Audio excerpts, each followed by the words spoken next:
We can't ever do an opening No. with some kind of a blooper, but that's what makes it fun. Hello, everybody. In a second, too. Hello, everybody, and welcome to Talk About It Tuesday. I am Karma with Lewis Acre Farm, and if she can talk around her ginger chew, this is my lovely co-host. Hi, I'm Glenda from Grace and Fire, and let me just, I'm eating a ginger chew, and we can thank Miss Karma for telling, now it's not the same brand, we were talking about this, but these ginger chews are so good. They are amazing. You actually found a different brand than what I usually get. I usually get the Prince of Peace brand, and they are so good. And the Prince of Peace brand has an amazing mission. They have a children's home helping children with special needs and providing a home for orphaned and special needs children in China. Yeah, I didn't know that. So I found mine at Home Goods. So now I'm going to go look for the other one, which I think they sell at Home Goods. So I'm going to go back and check that out because I believe in supporting, good charities and things that have a good mission. Yeah. Yeah. And the founder of the company is a born-again Christian. Even better. And so he's all about doing what the Bible says, walking out his faith. I think that is awesome. That's fantastic. They have high quality products too. These are really good too. I'm not going to complain. It's a peppermint ginger chew and very, very good, I have to say. So yeah, I've never heard of the peppermint ones. Yeah, they're really good. And if you like peppermint, I do. Spicy, but it's good. Yeah. Yeah. So we haven't been together for a couple of weeks. I was going to go live last week with Miss Rebecca, and I was in excruciating pain and did not feel well, and I had to cancel. I felt so bad. I wanted to go ahead and go live last week with Miss Rebecca, and it didn't work out. I felt so bad. But I hope you're feeling better. Oh, I am. I've been spending a lot of time resting, trying to sleep and catch up on my sleep. I think my body has just reached a point of saying, you're going to rest. Yeah. And I'm going to make you rest. Oh, yeah. Whether you want to or not. Yeah. So I've done a lot of this this week. I got this really, really cute T-shirt. It says, I got so much procrastinating done today. Hey, that is a check mark for the day. It's a task that you did. I would say procrastinating is okay. If, you've got to, and you got to let your body reset. So I'm glad you did, and I'm glad you're feeling better. Yeah, I'll tell you what, it was so miserable. I was hurting so bad I couldn't bend over without feeling like I was going to pass out. I could barely eat. My neck and my shoulders was hurting so bad that I could barely hold my head up. And it was bad, and I was having trouble sleeping, and I forgot to turn my phone off. There we go. Yeah, I forgot to put mine in Do Not Disturb because mine's going ding too on this end. I'm like, oops, I forgot to do something. It's been a hot minute myself, so. You guys remember my little boy that was so sick he wouldn't gain weight? Here's my little Idaho Joe. And he's gaining weight beautifully. I say he looks so much bigger now. He has almost doubled his weight.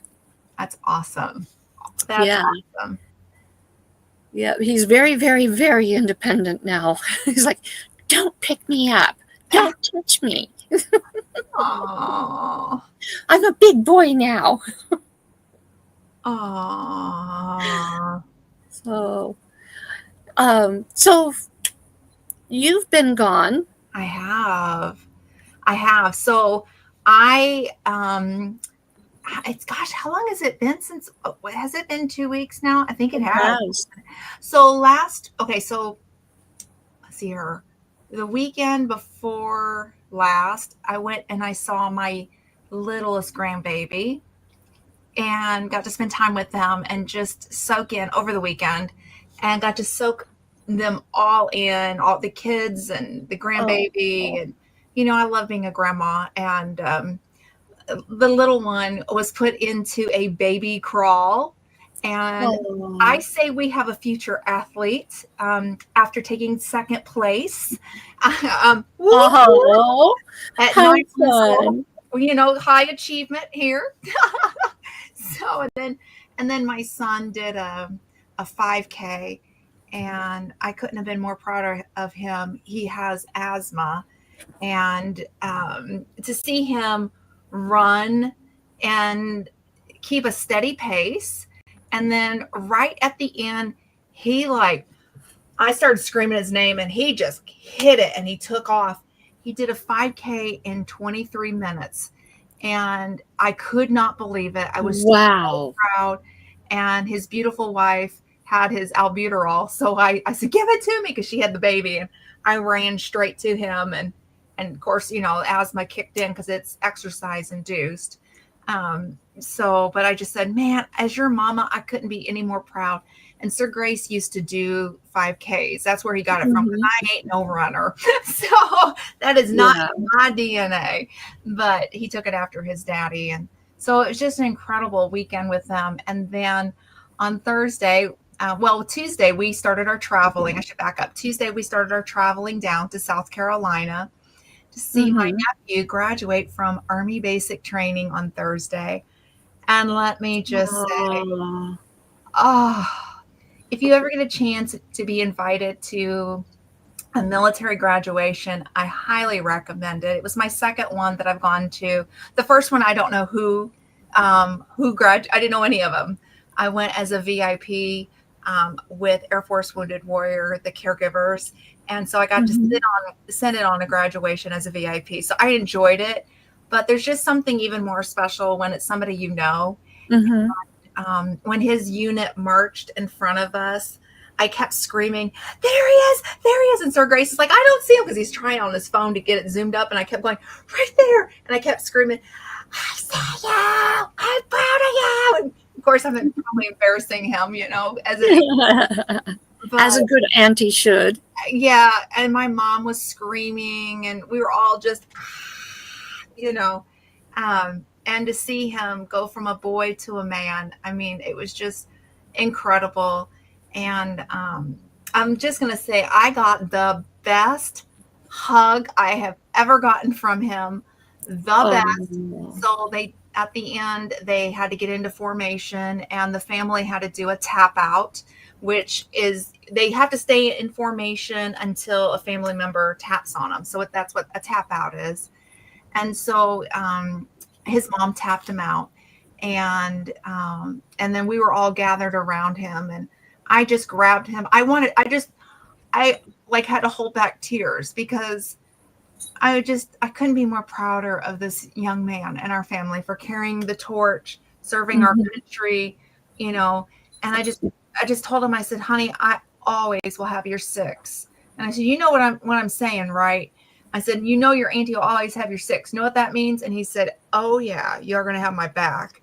I said, always, always, I'm here for you, and Sir Grace said, welcome to the family. He said, of course, I'm proud of you as my nephew, but welcome to the military family, and we'll always have your back. Whatever you need, we're there for you.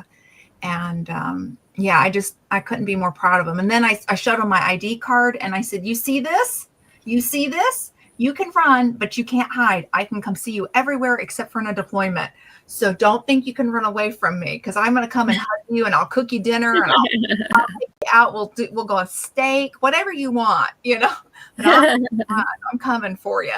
And he goes, so that's so cool. But I got the best hug, and I'm just so proud of him, and to be his aunt. I can't wait to see where he goes with this career. Mm-hmm. We do know where he's going to get stationed. We know what job he's going into, and I think it's a good one. And yeah, I'm just proud. So we came home. We kind of did it slowly. We went to Gatlinburg and stayed, like, that was our halfway point. So we stayed in Gatlinburg, and then we came back to Gatlinburg. And Aunt Lynn didn't join us, but that's okay. She stayed behind. I picked my mother up. So we had some time with Aunt Lynn back in Gatlinburg before we came all the way home. So Mm-hmm. yeah, I'm kind of getting back into the groove of things now, and That's I've awesome. missed you, and I've missed Talk About It Tuesday, and I've missed, seeing everybody. It's a blessing to be back too. Yeah.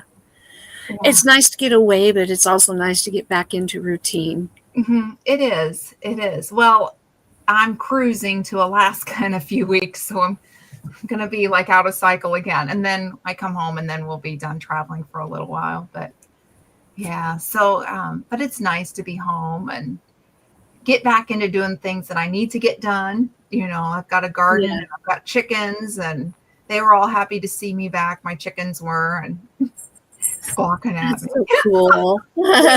All the things. Yeah. Yeah. So anyhow, but yeah, I'm glad to be back. It's just been a really good couple of weeks, actually. That's So awesome. yeah. Well, I've been busy this week, for the last several days, prepping for a great big project here at our house. And I have not had time to stop and film any of it, but I hope to. Yeah. We were told a few years ago, actually, when the new owners took over the mobile home park where we live, that we had to paint our house. And we just couldn't get the paint. We couldn't find anybody to help us with it. And now with Logan's new job, we were able to go and get the paint, and we found somebody to help us paint. So we went and picked out, we had the trim color, but we needed to get the base color. And so I went to, I don't know if you guys have Rada paint anywhere else, but here we have Rada paint. It used to be, what did it used to be? Standard paint, or maybe it was Sherwin-Williams. I don't know. One of those big name paint companies here in Caldwell, and now it's Rada paint.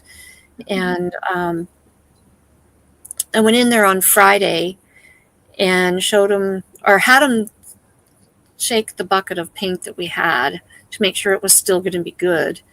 And it was, praise God. Oh, that's fantastic. And then they gave us a paint chip, made a paint chip for us out of that color, and then gave us the color fan cards of all their colors, so that I could take it home. And Friday night, Logan and I went through the whole entire book to choose a color. And boy, was that a daunting task, because I had to get the color on Saturday. Oh my. Our guy was coming Monday.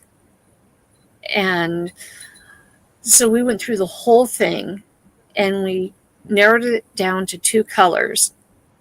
And Logan left it up to me to choose the color.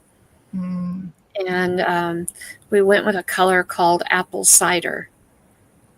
And hey, Dan. Oh, I'm so glad that you're here. I'm going to do something here in just a few minutes. And then I'll go through the chat here in just a minute also. But anyway, so I took the 2 colors in, and I talked to the guy there, showed him the 2 colors we had narrowed it down to. Another contractor came in, and I showed him the 2 colors that we were looking at. And between the 3 of us, we finally narrowed it down, and we chose the apple cider. Awesome. And it's a real pale peach color. And then the trim is kind of a melted milk chocolate color. Ooh. and it's going to look so beautiful when it's all done. Absolutely. And so we've been spending the last few days.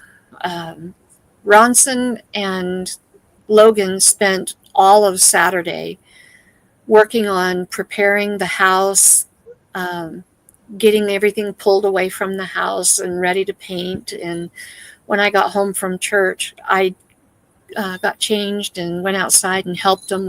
We got wood moved away from the house, and we pulled plants, pulled their stakes up and laid them down, like our clematises and stuff. We laid them down on the ground so that they'd be out of the way. We had to tie back the butterfly bush that covers the entire front of the house.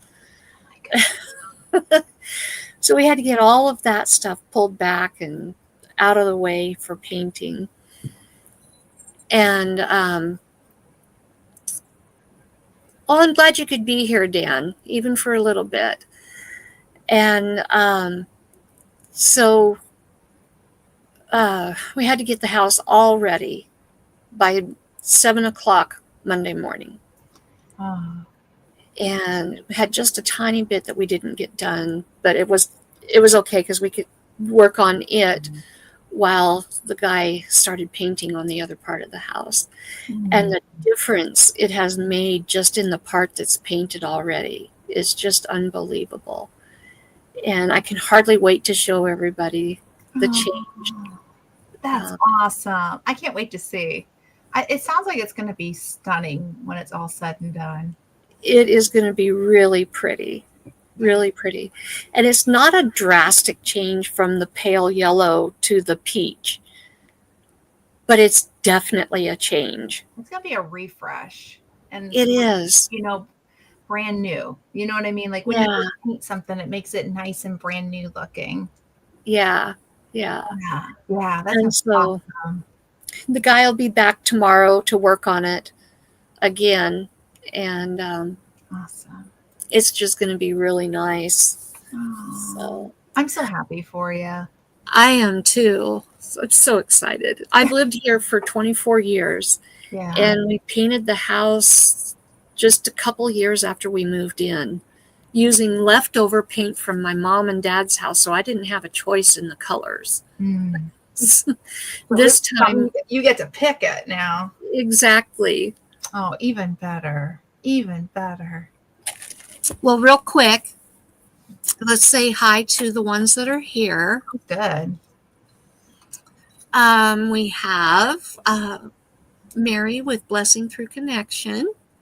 Hey. We have Joey. Joe, fix it for you. Hey, Rebecca, Touched by Yarn. Dan with Handicapped Traveler.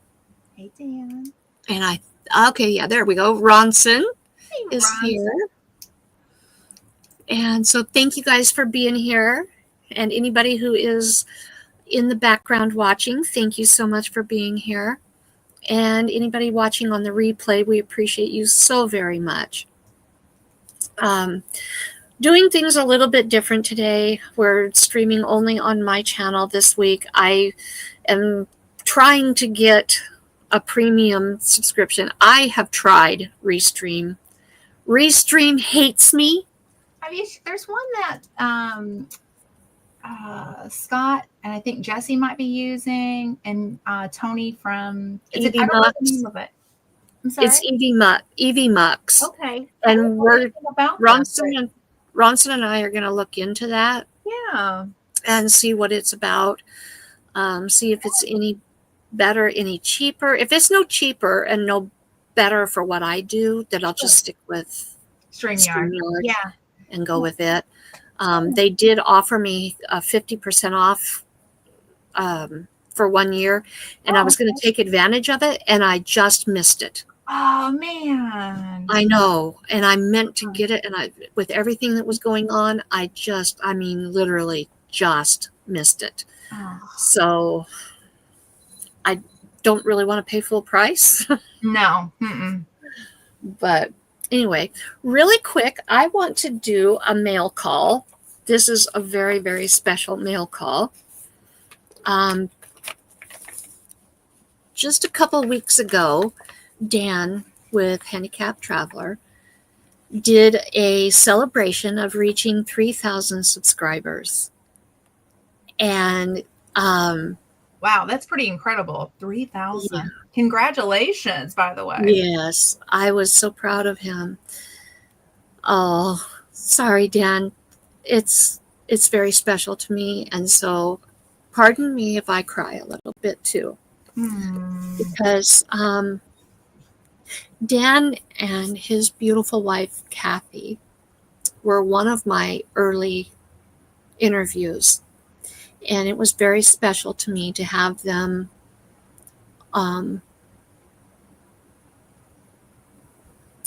years, 3 years. I'm sorry. I was thinking subscribers. It was 3 years on YouTube. My bad. Oh, okay.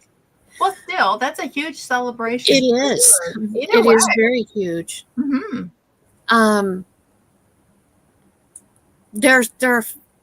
He has a very fun channel. He highlights accessibility in tourism, and it's done very well. Awesome. As far as keeping it very real. And my heart breaks for Dan, because I'm probably going to get the dates wrong, and I apologize for that, Dan, in advance. But I believe it was in February he lost his mom, and in March he lost his dog. Oh my gosh. June 21st he lost his wife. Oh, man, I am so sorry.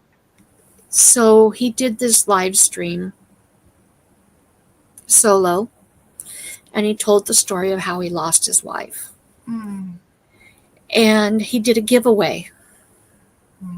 And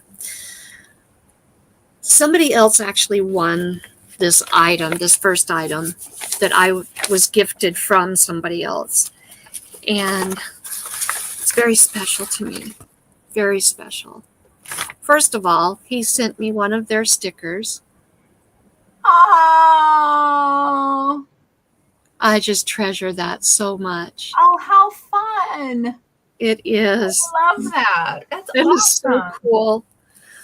But he sent me one of his wife Kathy's Sudoku books that she had worked in.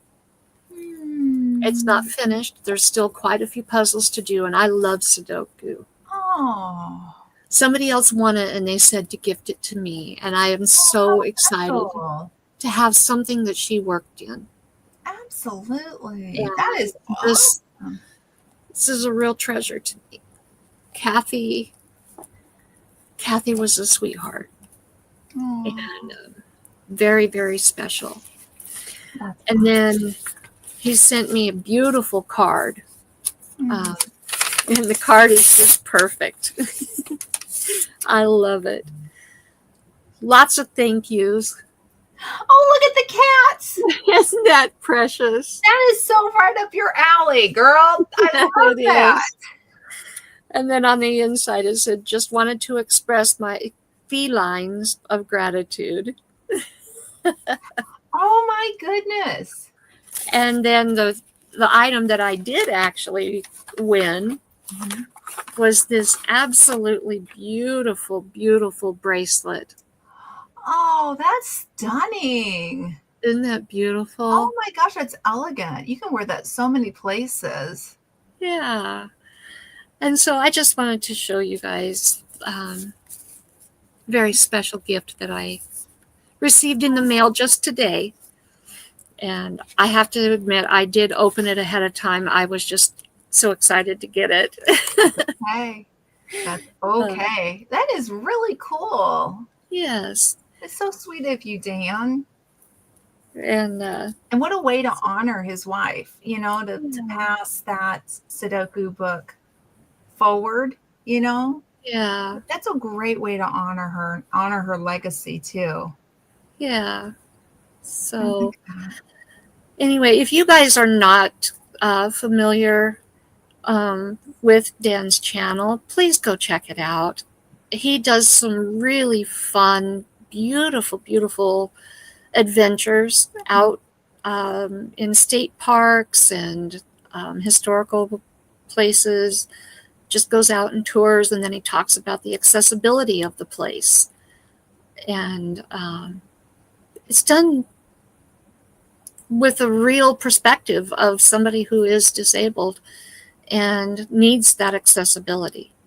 Yeah, because that's a big thing. Like that, Dan, I don't know if you know, but I'm full-time caregiver for a combat wounded warrior, and accessibility and I are right here because Sir Grace, Yeah. my husband, can't see due to a brain injury. Well, he can see within 4 feet. So everybody thinks legally blind means you can't see at all. It just means you can't drive. You know what I mean?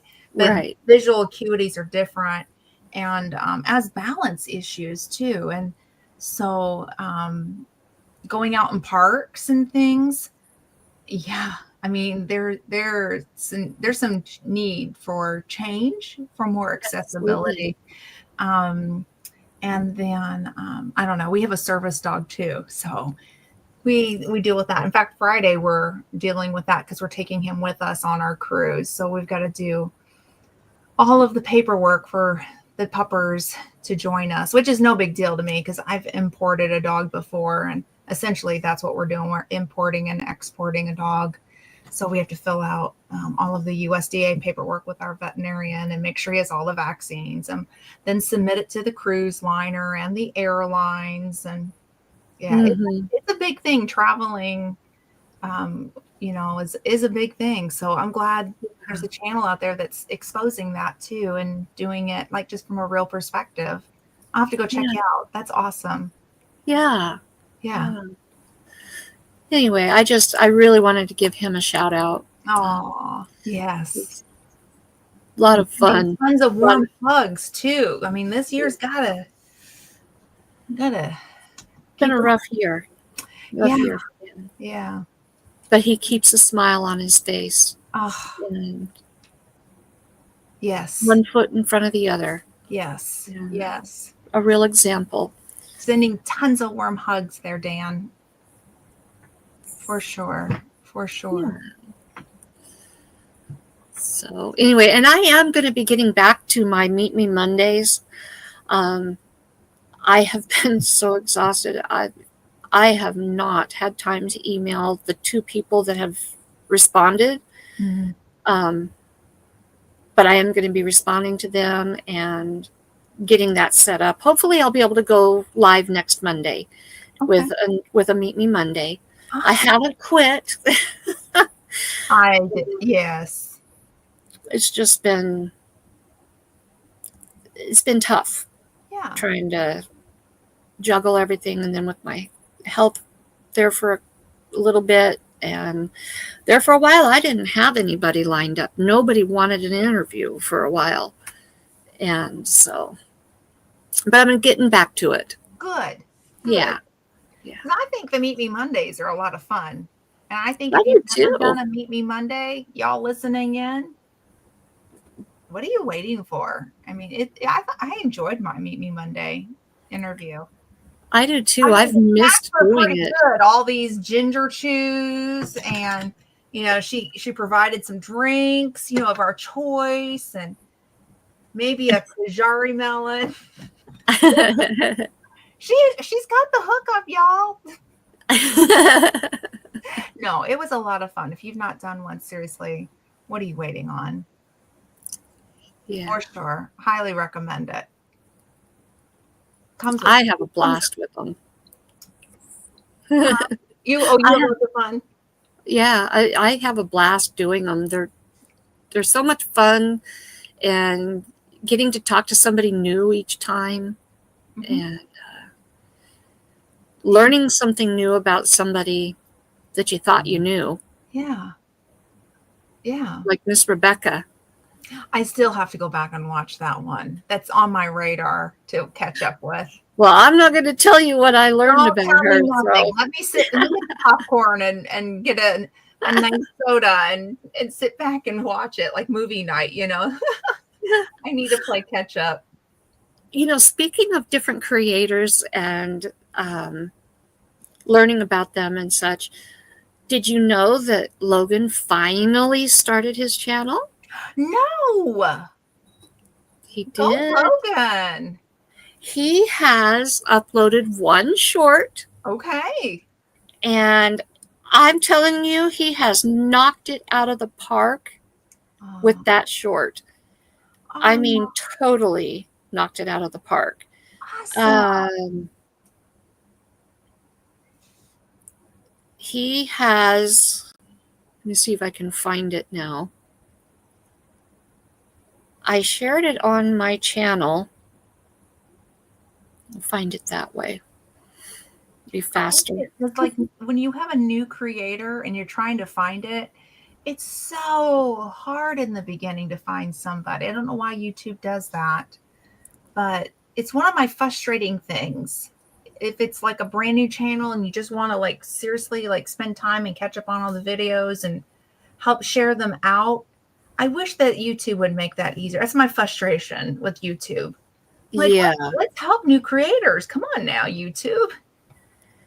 His very first ever video, very first ever short, already in 4 days, has over 1.4 thousand views. High five for Logan. I know. High five for Logan. It's awesome. Incredible.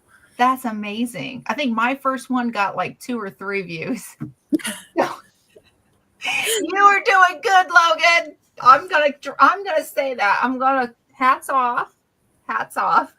Let's see. My first one still only has 91 views.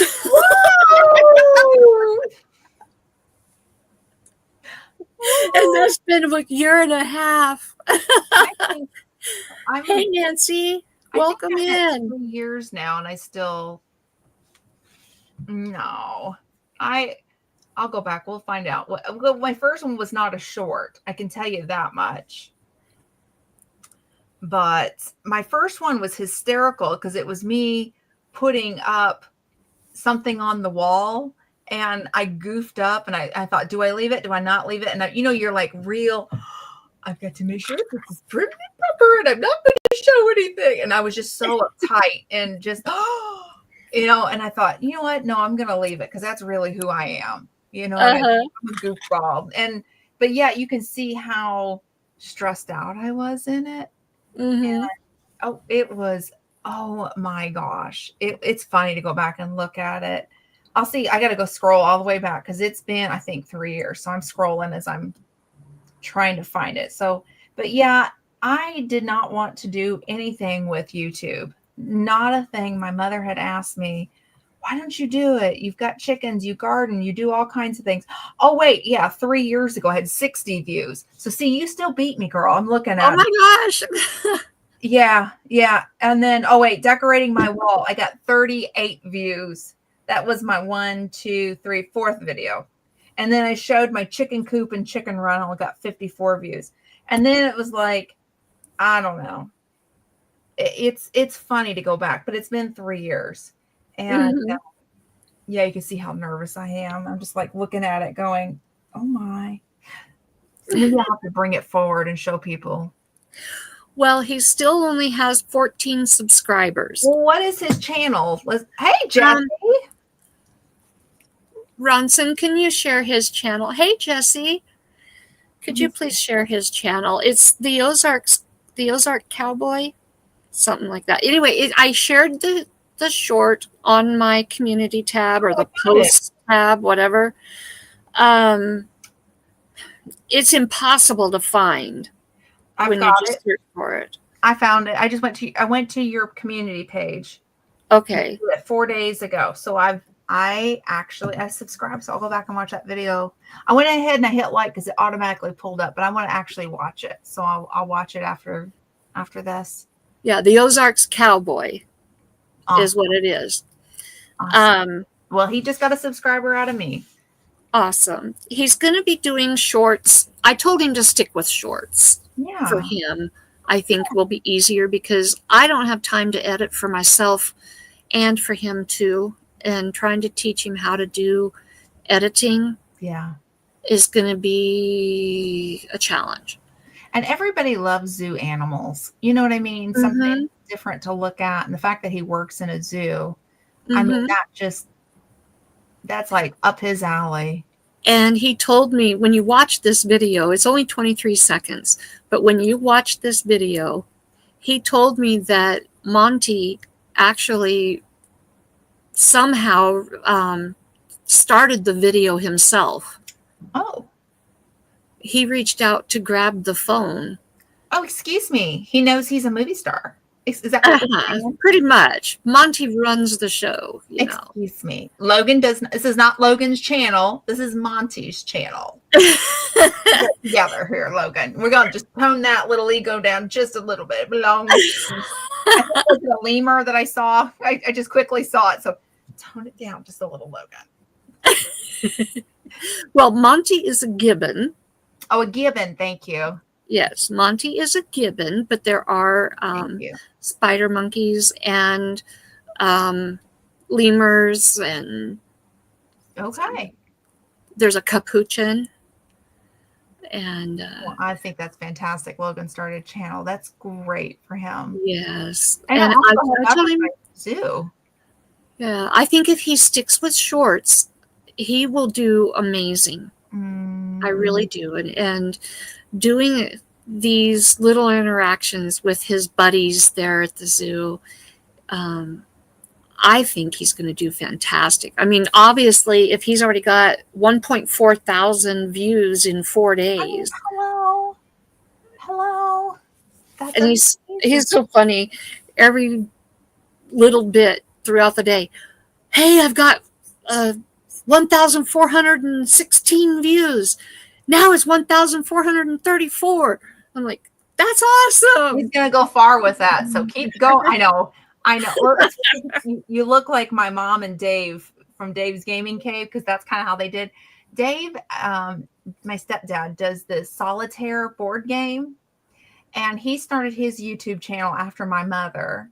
Mm-hmm. And he had he had the watch hours a long time before he had the subscribers to monetize. He had the watch hours because people sit down and they watch like that whole board game from start to finish, because he also advertises different board games, different solitaire board games. And he was monetized long before my mother had been monetized, and she had been on YouTube. I think they're on their 6th year now.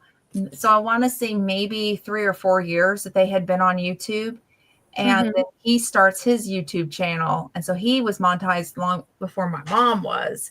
And that same look that you just pulled, the look that the two of them had, I thought, well, I'm glad maybe Sir Grace doesn't have a YouTube channel, because I bet you it'd be the same situation. I'm still not monetized, but I guarantee Sir Grace will get monetized 10 times faster if he'd show off some of the stuff he does. Here, the other day, I had 551 subscribers. I'm down to 448 now. I don't know where I lost my 3, but it goes up and down all the time. I stayed at 551 for like a week, and then all of a sudden I lost 3.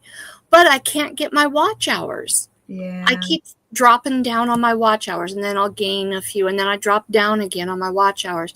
I am not getting past about 1650.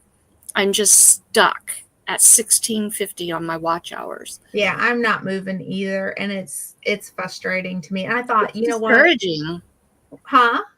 It's discouraging. It is. And I've just kind of come to a place of let it happen organically and not think about it. I really don't have an idea how many subscribers I have right now. So don't even tell me, don't look, because I don't want to know. Like, that's where I am. Subs dropped are from 365 days back. Yeah, every day you go. I don't know. I'm not going to overthink it. I want it to be organic. And quite frankly, looking back through it with YouTube, I want my grands to know who their grandmother was. Well, they're Gigi. You know, like this, we lose so much like of digital stuff. You know, it's nice to have it. I don't have my grandfather. I wish I had him and all of his stories and what he had done. And we're slowly watching my grandmother wind down. I'm going to say it like that.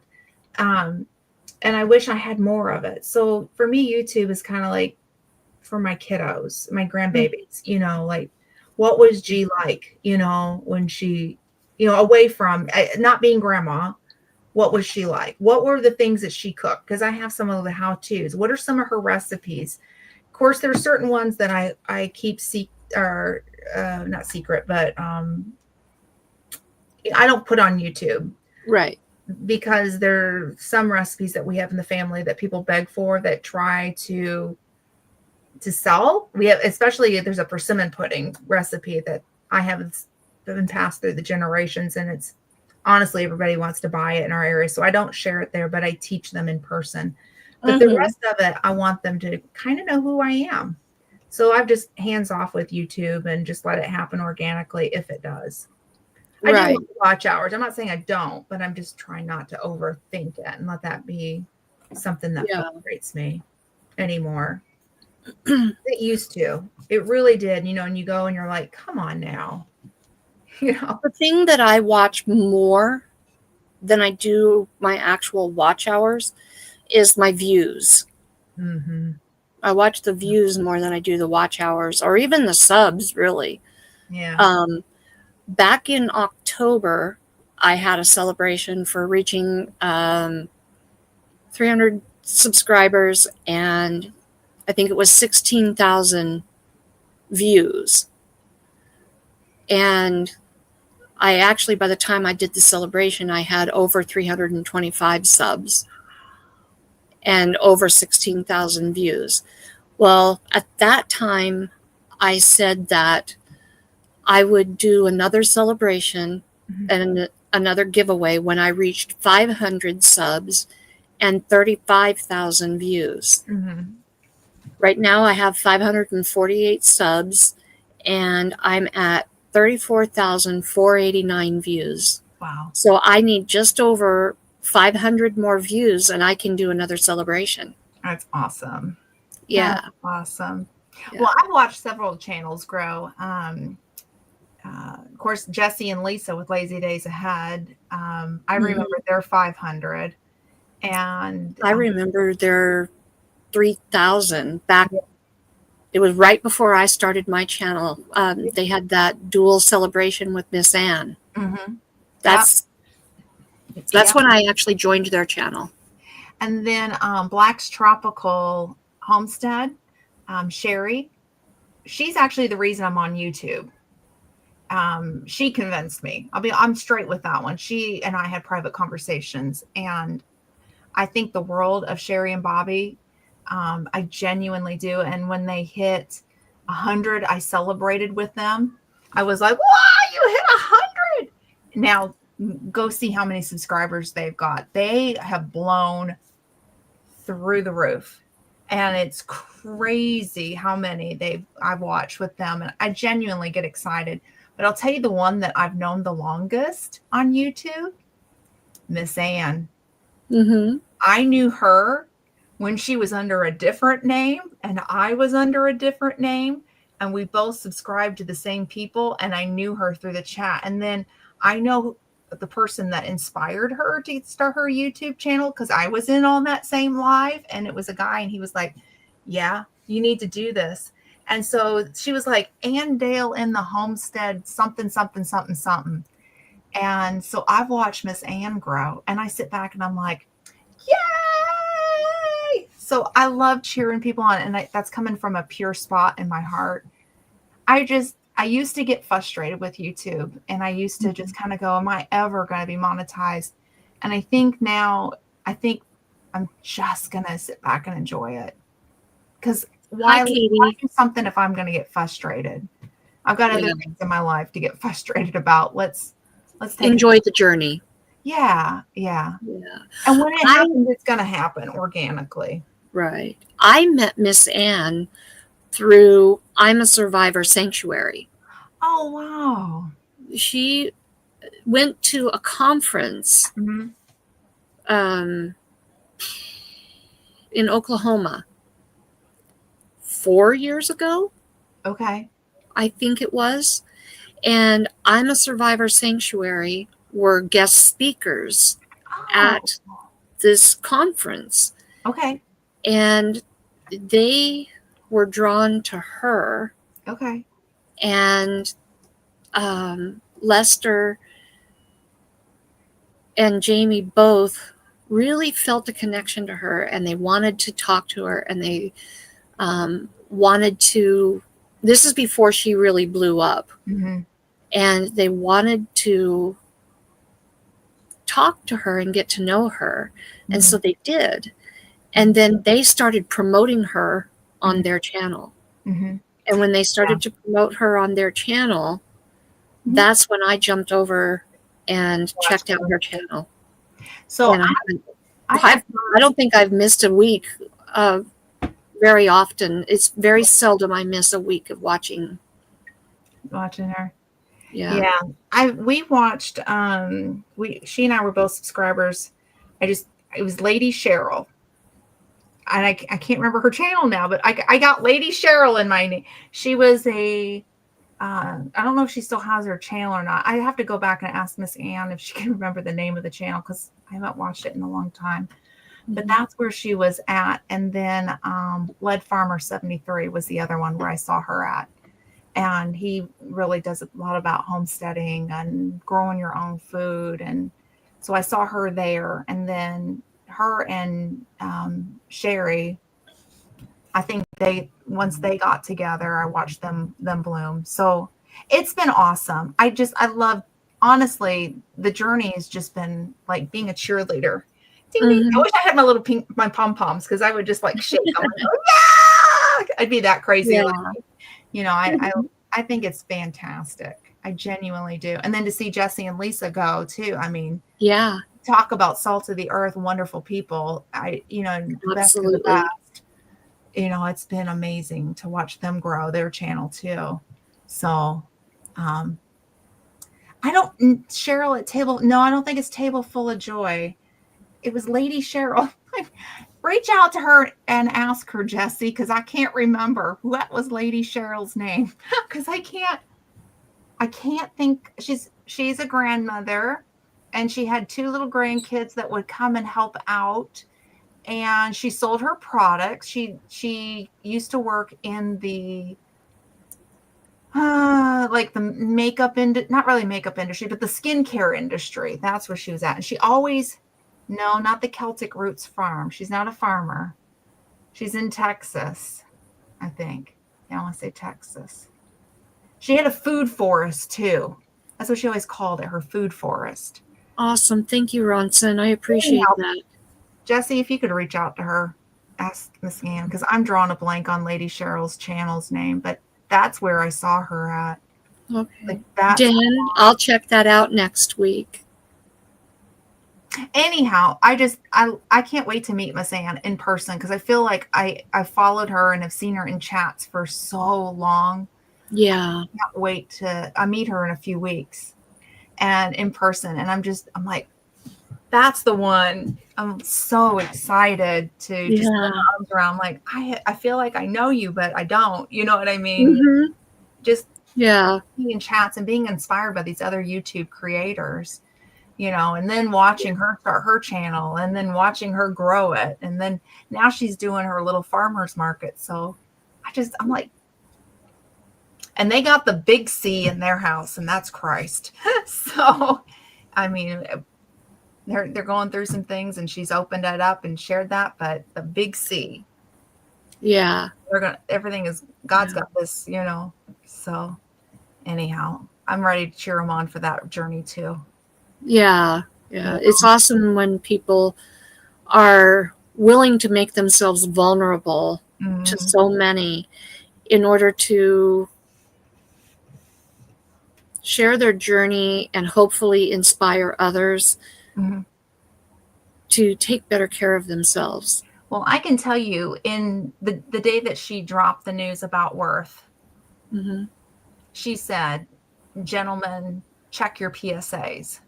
And the day that she did it, we went and asked about PSAs, and we're having some more testing done. Not not worried about the little C. We're not. There was something that was kind of like, we better follow up on this. And she said, not worried, not worried. But I reached out to Miss Anna and I explained it a little bit more in detail with her. And I just said, just so you know, you reminded me to check on it because the provider was not tagged on that. And we had gone and she's like, I didn't get his PSAs. And I went, oh, I said, well, check them. And so she did. And she goes, there's something, we're just going to, not that we're worried about the little C. We're not worried about that. It's not that, honestly. But we're going to repeat just to stay on top of this. And I went, Miss Ann, just by you sharing, yeah, kind of stirred a little something up. And it's a good thing. It's a good stir. Yeah.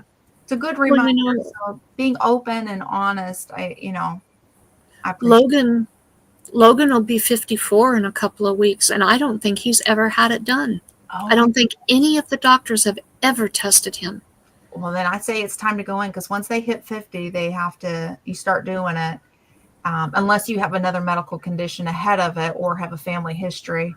And that's something that I've even already talked to Ronson. He's 34, and his grandfather had prostate cancer, and we don't know anything about his father's medical history. Yeah, you want to be proactive. Guys, go to your doctor. Ask. It's a simple blood test. It's to test the levels of your prostate through lab work. It's called a PSA, and just simple lab work. Like when you go do your yearlies, just have it added on, and just make sure you're good to go. You know, you should be following up with your doctor. Men love you guys, love you men. Yeah, they're some of the hardest ones to get into the doctor though. And it takes a nagging woman sometimes. I'm speaking from experience, maybe. Anyhow, we're going to the doctor. So, because I want my husband to live a long life, Right. If we can catch it early, detection, it's better. And ladies, go to the doctor, do your yearlies. I tell you what, I mean, if you question something, let me tell you about this scar. Because I have a scar that it was pre-cancer, and it was chondrosarcoma, and I had a funny feeling on it. And a friend of mine said he battled it. He was an Air Force airman and lost his arm, other side, so right side for him. His name was Lucas. And Lucas had shared his journey with chondrosarcoma, and he died. And then shortly after he died, I found out that I had questions of chondrosarcoma and had a doctor, you might want to just leave it alone and just leave it. It's a rare bone cancer that's inside the bone, very rare. And so I decided to have it removed. And then the doctor was like, oh, well, then we don't need to follow you for 5 years like the original plan that we had. So I switched to have it evaluated just to make sure it wouldn't grow. And my new endocrinologist said I did the right thing, and just making sure, it's gone, because I was having pain with it. Cancer, you don't typically have pain. With chondrosarcoma, you do if it's cancerous. And I was having pain. And so they think it's pre-cancer, and but we got it all out. And in November will be my last appointment, God willing. It'll be my 5 years, and I'll be done with seeing awesome. Endocrinologist, or not endocrinologist, the cancer doctor, bone cancer doctor, oncologist, orthopedic oncologist. Let me tell you how many doctors are in my brain, different kinds. We got to go see this doctor and that doctor, and then the chiropractor, and But anyhow, yeah. Be proactive, and take care of your health. I mean, we're supposed to be taking care of the body is the temple of God, and we're supposed to be taking good care of it, and yeah. So catch these things early, especially you guys. Go to the doctor.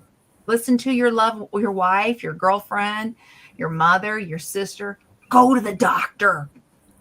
Do your yearlies. Absolutely. Absolutely. Do you know when a guy has family history of prostate cancer, what age they recommend the first PSA? I have no idea, but I know like colon cancer, it's 10 years prior. So if you have, so you typically get your first, let me think,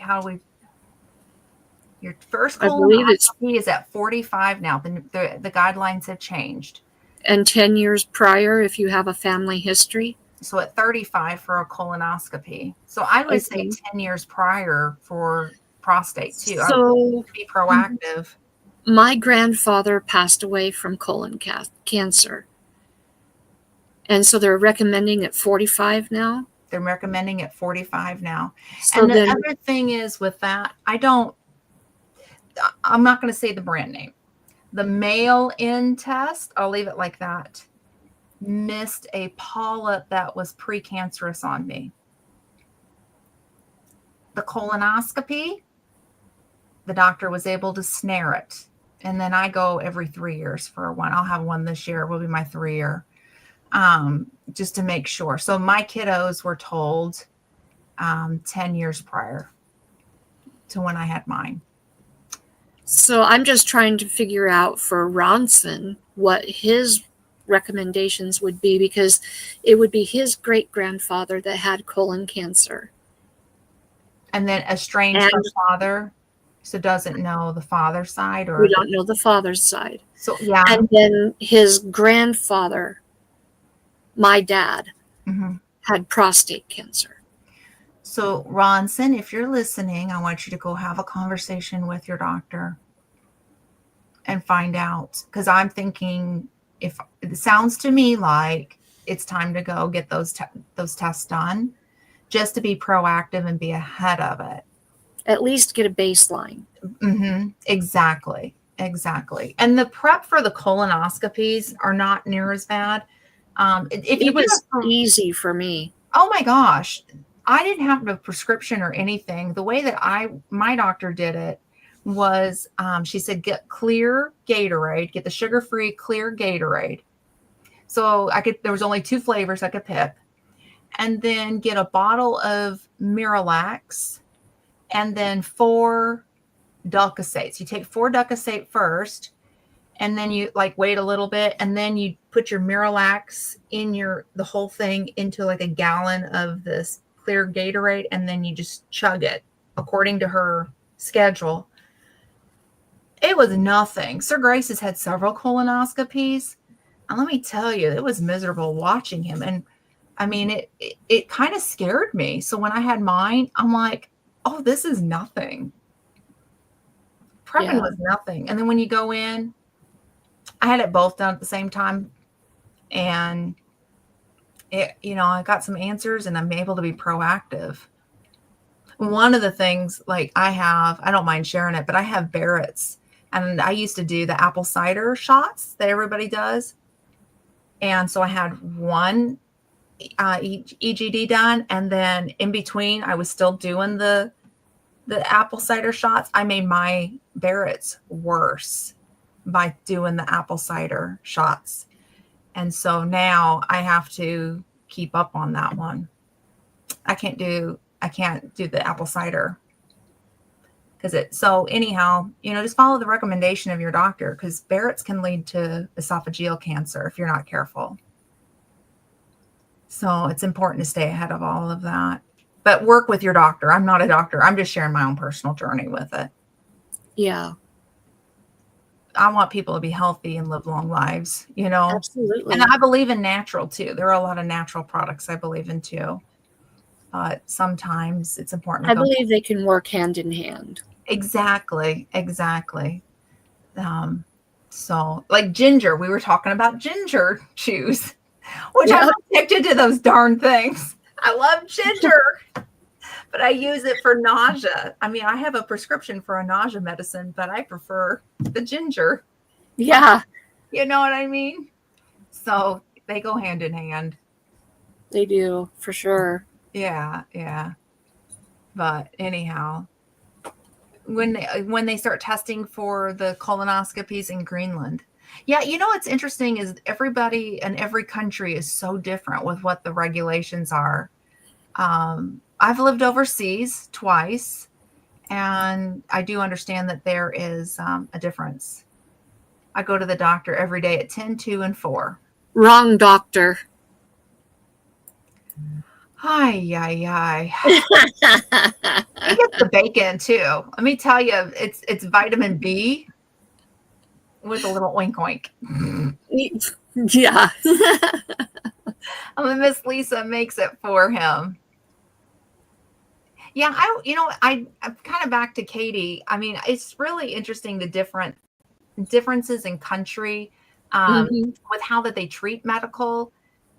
When we lived in England, my sister came over to stay with me for a few months while Sir Grace had a business trip that he had to take. And she left her medicine at home, and it was a prescription medicine. And I don't remember what it was because, I mean, we're talking 20 years ago, but her American doctor said, all you have to do is go to, it's called the chemist in England, but the pharmacy, like a CVS or a Walgreens, but go to a chemist and it's actually over the counter.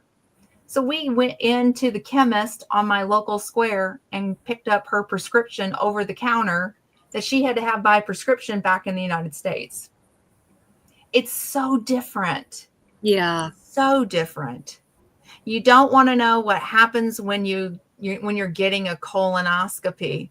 Yeah, my husband used to work in the medical field. He was a surgical tech. And so I know what happens in a colonoscopy because he's told me what happens. Yeah. I'll leave the details out, but yeah. I got to hear about it from the former surgical tech. But yeah, my husband doesn't go to the doctor unless he has to re-up a particular license. I have no idea when they decide to do. I don't know what a mamma is. When you're mammogram. Mammogram, maybe. Okay. You are awake during the whole dang thing. Well, you are. It just kind of, they don't technically put, like, you're not asleep, but they give you, it's a sedative with an amnesiatic. Yeah, I know it's Versed is what it is what they give you. And so kind of, you don't forget, you don't remember. Yeah, at least in the States. I don't know what they do in Greenland, but you feel it. Oh, they don't sedate you there. Oh, they do here. They give you, it's Versed typically. Most doctors, I should say. But again, I'm not a doctor. I just know what they gave me. So yeah. Which I want the stuff to forget it. Yeah. I don't want to remember. Although Aunt Lynn took me because Sir Grace he's legally blind, so he can't drive. And apparently when I kind of was coming out of it, I was telling my doctor how much I adore my bonus daughter because she was the first one in the family at that time. And I was gushing all over her and how I just am so proud to be her mother-in-law. And Aunt Lynn said she didn't know if I was like really being serious or like what that was about. She thought, are you awake? I know you love your bonus daughter, but like, and I guess it was funny. And my doctor just listened to me talk about it. And Aunt Lynn's like, yeah, you just went on it. You know your bonus daughter. And so, I don't remember that. See, I know I was knocked out when I had my first one in Florida. Oh, man. Thanks for being here, Jesse. Appreciate it. We're scaring him about a colonoscopy, so now he's got to run. He's got to run to the bidet, prepping for a colonoscopy. No, it's okay. Anyhow, on a different note, I have to show you this. My garden is busting with these melons right now. I want to try one so bad. Oh my gosh. You crack this thing open and it's a Kajari melon. Mm-hmm. I got the seeds from Baker Creek for those who don't know. And it smells so sweet. And you know that they're sweet when like they get like a darker on the bottom side. They're ready to go, or the stem falls right off. But when you cut it open, it's green on the inside, but it Hmm. tastes just like a cantaloupe. It Ooh. is so good, and it's like a personal melon. But Mm-hmm. oh my gosh, my garden is busting with these things right now, and I can't keep up with it. And I'm curious. I brought it on because I want to know, does anybody ever freeze their cantaloupe? And if so, what do you use it for? Because I'm telling you, I have cantaloupe, I have muskmelons coming in, and you can only eat so much in one setting. And then you're begging people to take them. And then I haven't been able to get out there and pick them all. So my chickens are getting some too. But what do you do? You could use them for smoothies. Okay. You could freeze it and use it for smoothies. That's Um, Now, I bet you could also. You remember I told you about that watermelon jam, or oh, yeah. I'll bet you it's got high enough sugar content. You could do the same thing with it. I should look for a recipe then. That's a good idea. All that they do for that watermelon Mhm. is remove the seeds, Okay. Easy. blend it up, Okay. put it in a pan, and reduce it Okay. because it's got enough sugar naturally Okay. to thicken it. That's a good idea. I like that. I have to try that with that. That one I would say is as sweet or maybe even sweeter than a watermelon. I mean, it's Now, it so, would make it more like a pear honey. Have you ever had pear honey? yes. Oh yeah. Okay.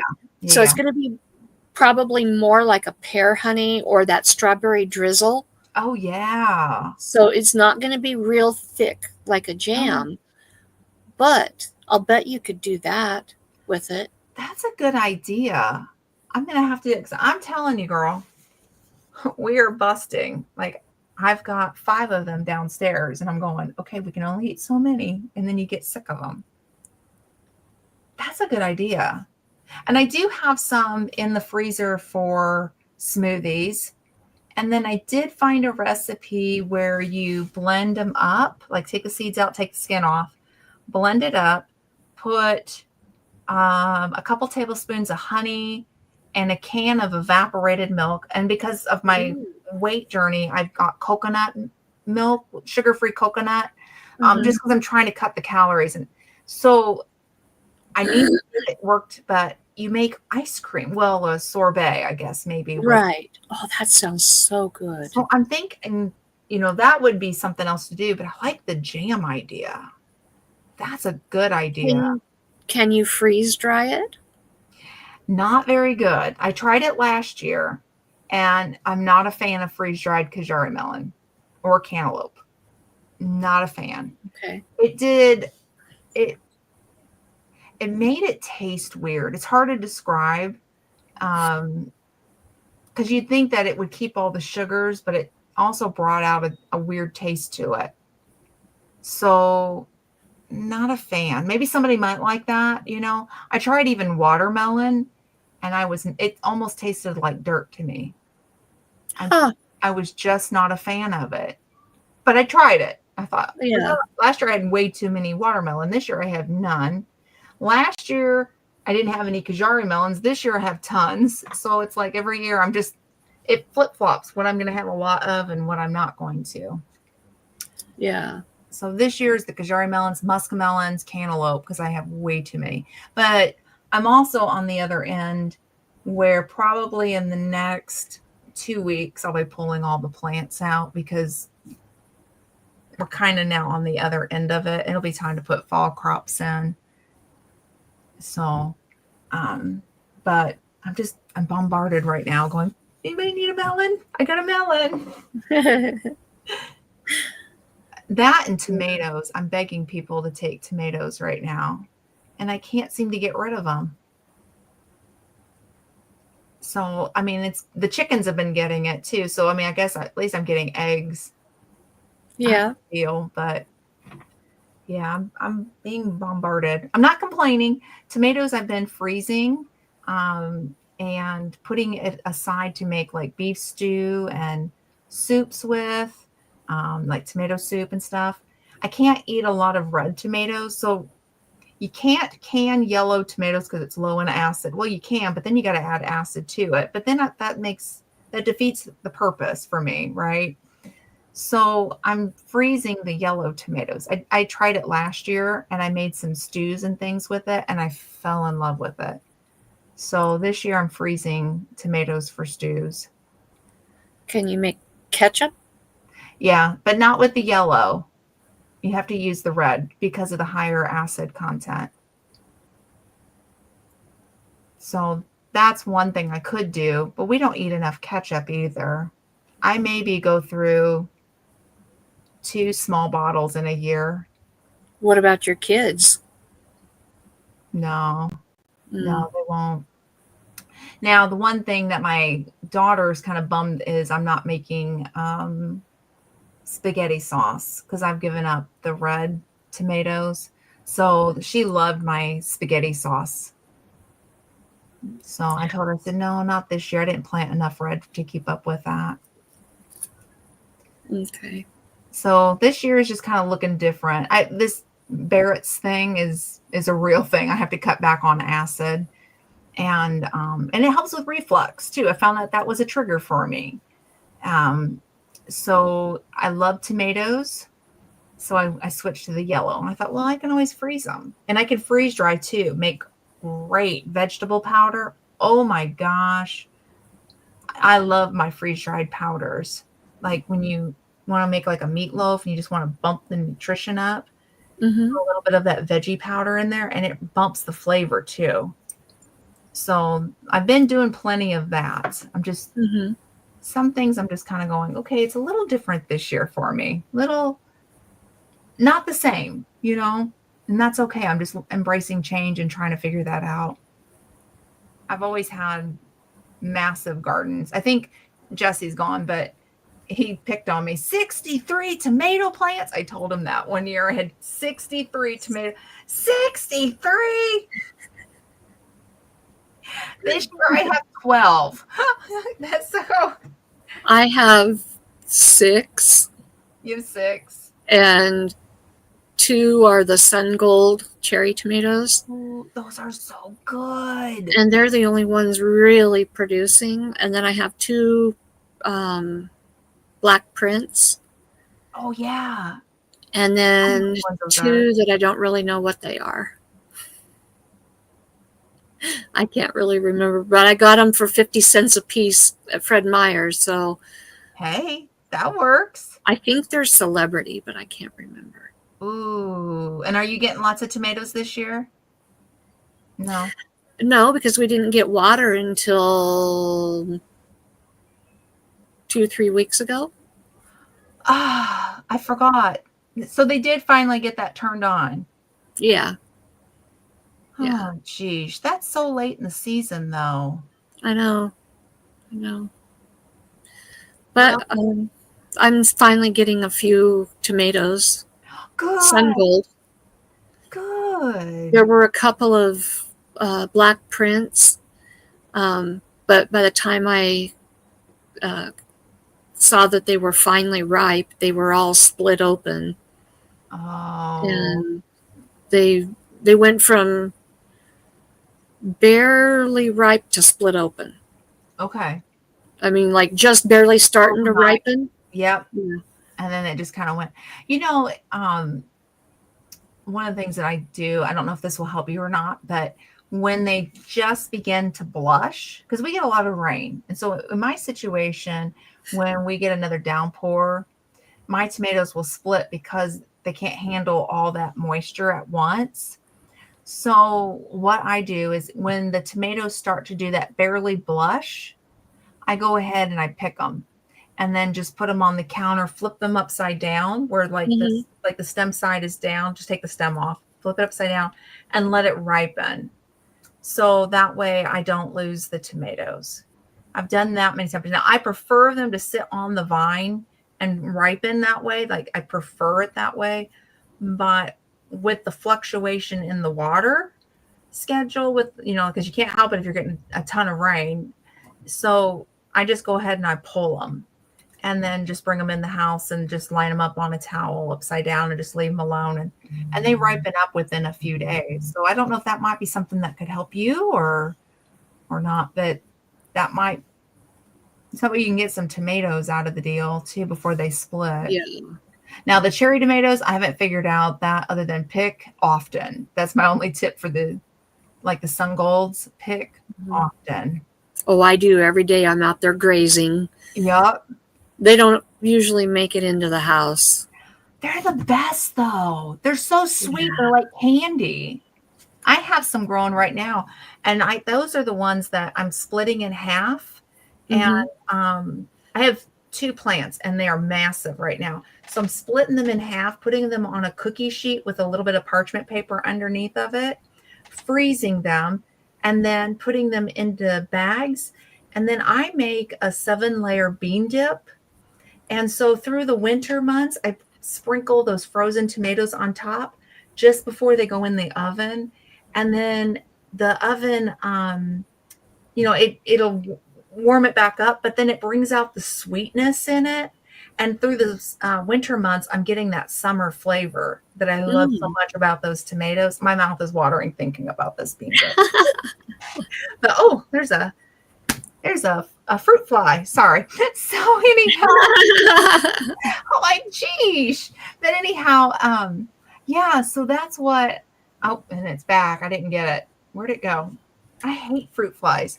Anyhow, yeah. So that's one. If you can get them in the house and not eat them like candy, because they are like candy.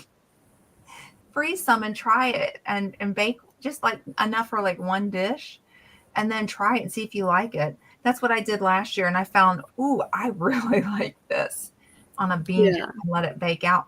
Or the other thing I did is I would make like a fresh spaghetti sauce type with it. So I put all those tomatoes in my pan with a little bit of olive oil and fresh garlic, and then let it cook and marinate, and then toss some pasta in there with a little bit of pasta water, and then just stir it up real good, and then put fresh Parmesan on top. So good. It is so good. Okay, is this a kitty cat or is this Logan? I can't tell. It's Logan bearing gifts. Congratulations, Logan, on 1.4 thousand plus views on your video. Well, thank you, ma'am. Appreciate it. You're welcome. Keep doing those shorts. Yeah. That little buddy, he put it on there himself pretty much. So, you'll have to go back and see what I said earlier about that. Oh, okay. Yeah, we are still live, but yeah. You just got home. Can't hardly see you. Yeah. But. Hey. There you go. Good. Anyway, awesome. Yeah, well, he came bearing gifts. Danishes. They were for our meeting this morning. Oh man. They had about 4 boxes of them. Oh, that sounds so good right now, a Danish. Well, I'll go jump online. Where's my Danish at, Logan? I got my hand out. Where's my Danish? Well, I can send you one. Send me one. I'll send you one. I'm just teasing you, but I love a good Danish. So did for Grace. Let's see, we have somebody new in here. Yeah. Welcome in. I'll jump on. Let's see. I am Lafita. I hope I said that correctly. Welcome in. If not, correct us. It's okay to correct us. We want to make sure you're saying your name right. Thank you for being here. Yes, definitely. We're just hanging out, having a chat. That's what we do on Talk About It Tuesday, and I started off with a taco salad. But tacos aren't required on Talk About It Tuesday. Right. Oh, good. Good.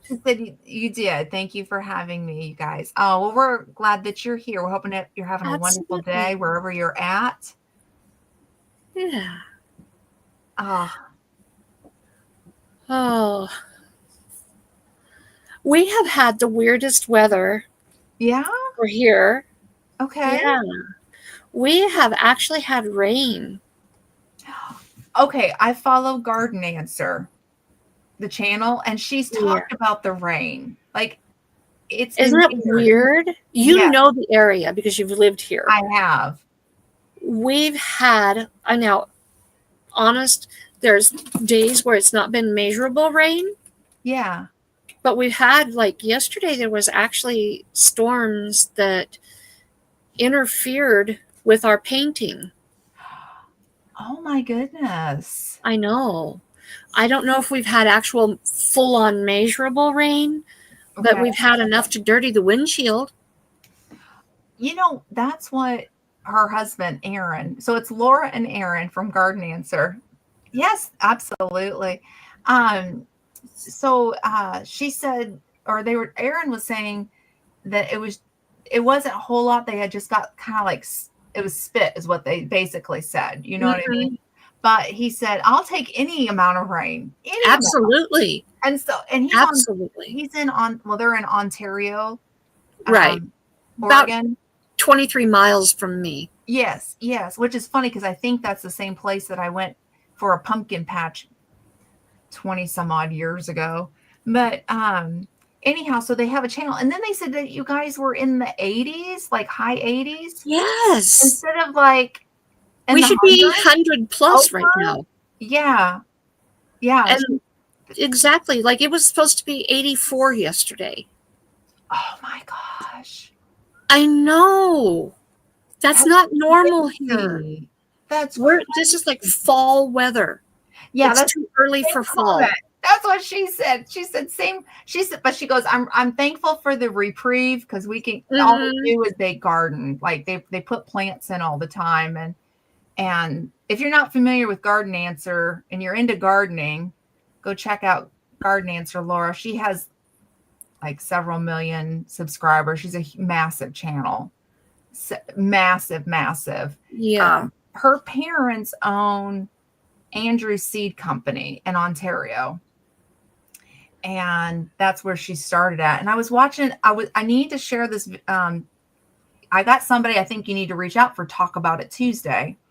Or not Tuesday, Talk About Tuesday, Meet Me Monday. There's a channel that I don't think that she's in your area, but she visited the Garden Answer. It showed up.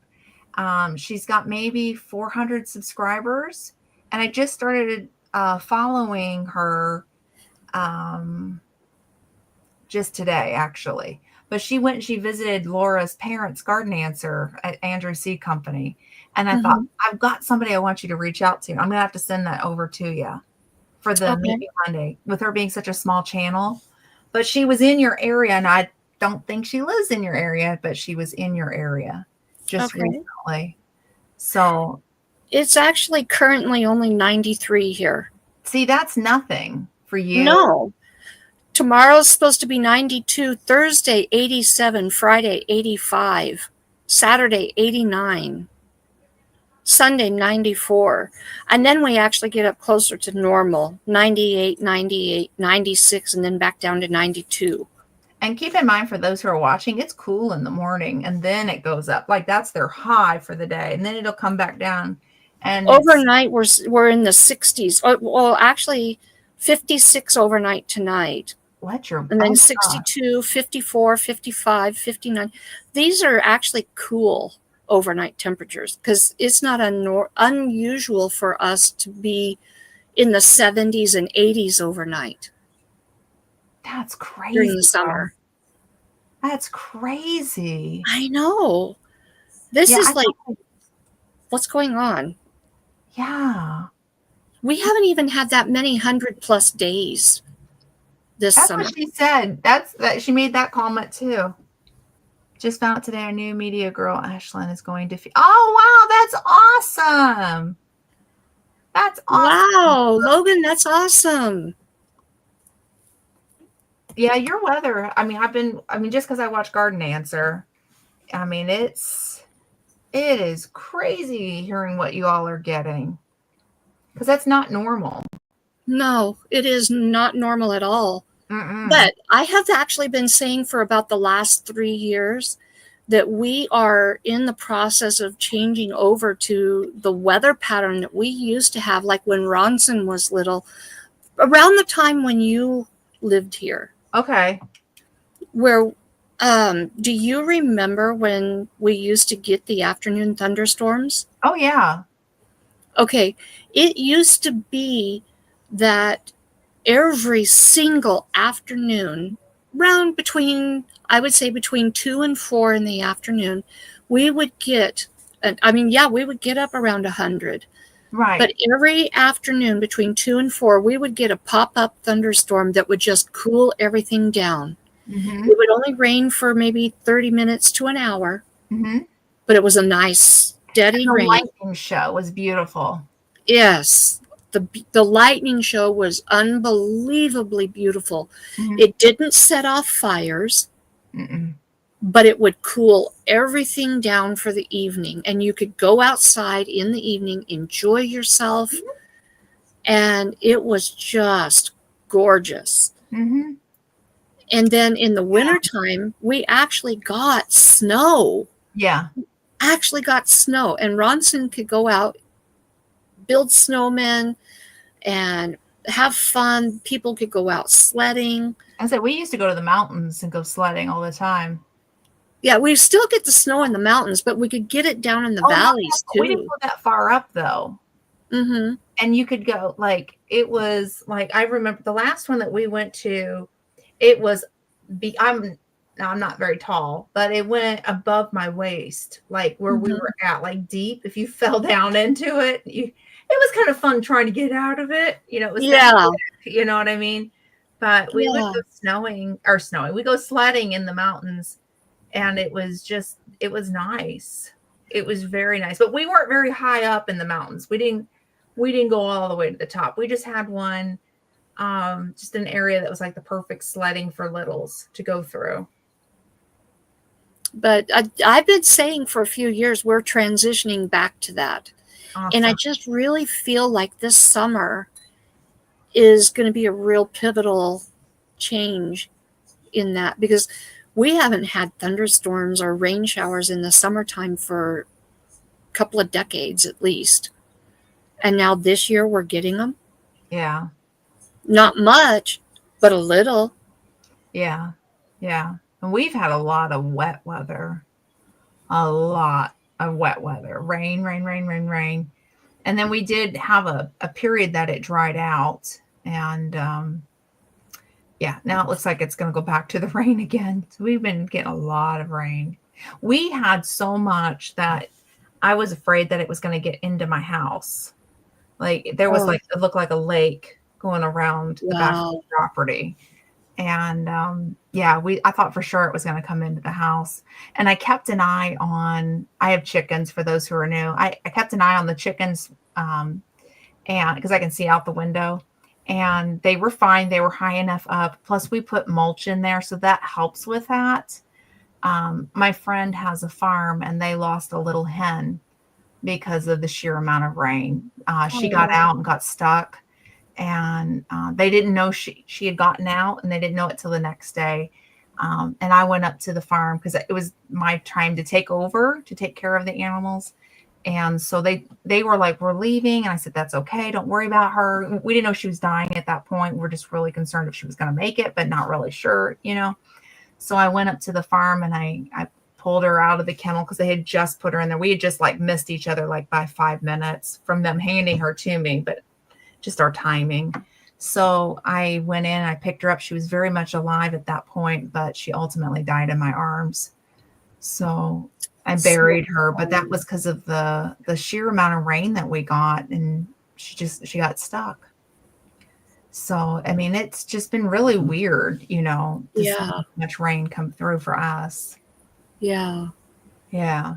Yeah. So anyhow, but yeah, it's been a weird summer too. Yeah, it's okay. I mean, my friend was really sad about it too. They've had a lot of animals die lately. And I said, but here's the thing. They go to spoiled land. my friends take such good care of those animals, and a lot of them, this particular one was she wasn't even a hen. She was in between being a chick and a hen. It's called a pullet. And but that they adopt all these older animals, and they live their best life. They get treats, they get love, they get attention, and their worst day is the day that they die. I mean, unfortunately, but when I say spoiled land, I've seen some really serious concerning cases come through on the farm, and they've rehabilitated them. And then I don't know, it's really cool to watch. That is. They had a pet turkey, which is funny because most people eat turkey, which, I mean, they do too, but she had a hip problem and she'd hobble, and she hated men. And the guy that, it's the dad, he wanted her on the farm, right? And she hated him. We think she was abused by a man at one point. We genuinely do. Sir Grace, you can tell. Yeah, even Sir Grace tried. He goes, I would love to be able to love on her. And she hated men. And he's like, you're getting to eat food. You're getting the free, all this free love and free food. And I would just like to be able to pet you in return, Man, she, right at him. But they treated her with such love and compassion. And, yeah, she ended up dying of old age. They found her one day and she was gone, but she was a much older bird, lived beyond what she should have. She was a meat bird, so lived beyond what she should have quite a bit longer. And like, this is spoiled land, just saying. And they buried her. Yeah. So, I mean, they didn't do anything, just it was compassion and love.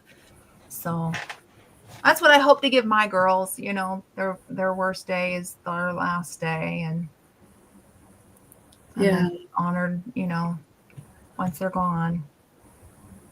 I had a hen die 3 years ago almost. She had sauerkraut, and she died in my house, actually, because we were trying to recover her. And I miss her. I think of her often. She was my singer, so it's not quite the same. You go out and she would sing to you. So, yeah, it's hard when they go. Your buddy Monty was adopted. Aw, that's awesome. And Minnie kissed him today. I think you might have to have a talk with Logan about him getting a kiss from another girl, Minnie. I mean, yeah, well, excuse me, you're not supposed to get kisses from another girl there, Logan. I think I can handle a capuchin. I know. But you're supposed to play along, God. Oh, that's okay. Our Minnie, we have a Minnie. Her name that's her name. Hi, baby. This is Emerald. Emmy. Hi, Emmy. Hi, baby. Our Minnie chases Sir Grace around the yard. It's pretty funny. So, I mean, I guess if he's going to have another woman in his life, it should be Minnie. Yeah. Minnie is around here somewhere. I'm not sure where she's at. The one that you like so well. Yes, the one that reminds me of my cat that I had years ago. Aww. So give me the update on the kitty cat situation. It's been a while. Well, I have every one of the males neutered. Yay! Yes, they're all neutered. So right. I don't have to worry about any girls getting pregnant in the house. Awesome. Unless they slip out the door, which so far none of them have been interested in going to the door. Good. The 3 moms are scheduled for surgery this Thursday. Okay. Which it is, let me think here,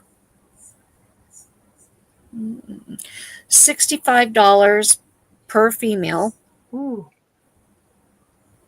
Okay. It'll be $195 just for the spays on Thursday. Wow. Now, that's if I can catch all 3 of them and get them all 3 in a carrier on Thursday morning by about 7 o'clock so that I can get to Nampa by 7:45. Right. Without getting torn to shreds by Mama. The 2 daughters, I know I can catch them without a problem. Right. It's Caroline I'm concerned about. Okay. So, but regardless, 3 baby girls are going Thursday morning. Even if I got to take one of the little girls, Right. there's 3 of them that are going in Thursday morning to be spayed. Good. Good. Good. That will leave 9 to be spayed. Okay. I thought I had somebody interested in one of the boys, Okay. at least one of the boys, maybe 2, Okay. but I haven't heard from her. Oh, okay. So I still have 20 cats to rehome. The reason I say 20 is because we already planned on keeping Talia. Right. Right. Opal has kind of won somebody's heart, so she's likely staying. Aww. And Bubba is most likely going to be a special needs cat, and the chances of finding homes for special needs cats are pretty low. Bubba is the only one of our cats that we took in or was born here to be born with blue eyes. Oh. His eyes, he's white with a black tail and a black swoosh on his face. And white cats can have a tendency to go deaf or be born deaf. But if they're born with blue eyes, they can have the potential of going blind also. His eyes were a very beautiful crystal blue color. And we've noticed over the last few weeks to a month that he's losing the pigmentation of his eyes. They are almost white. They're no longer that beautiful crystal blue. So I really need to get him into the vet and make sure that we're not dealing with a disease. Right. There is a disease process, can't think of what it is, but it has to do with the iris atrophy. And it has to do with the pigmentation, and it will eventually cause blindness. And if he does have something like that and he is going to face blindness, unless I can find that perfect home, I don't want to give him to somebody and then risk him being kicked out or ending up in a shelter or somewhere who knows what. So Bubba and Talia for certain are staying, and Opal most likely will stay, and those are the 3 white ones. Joey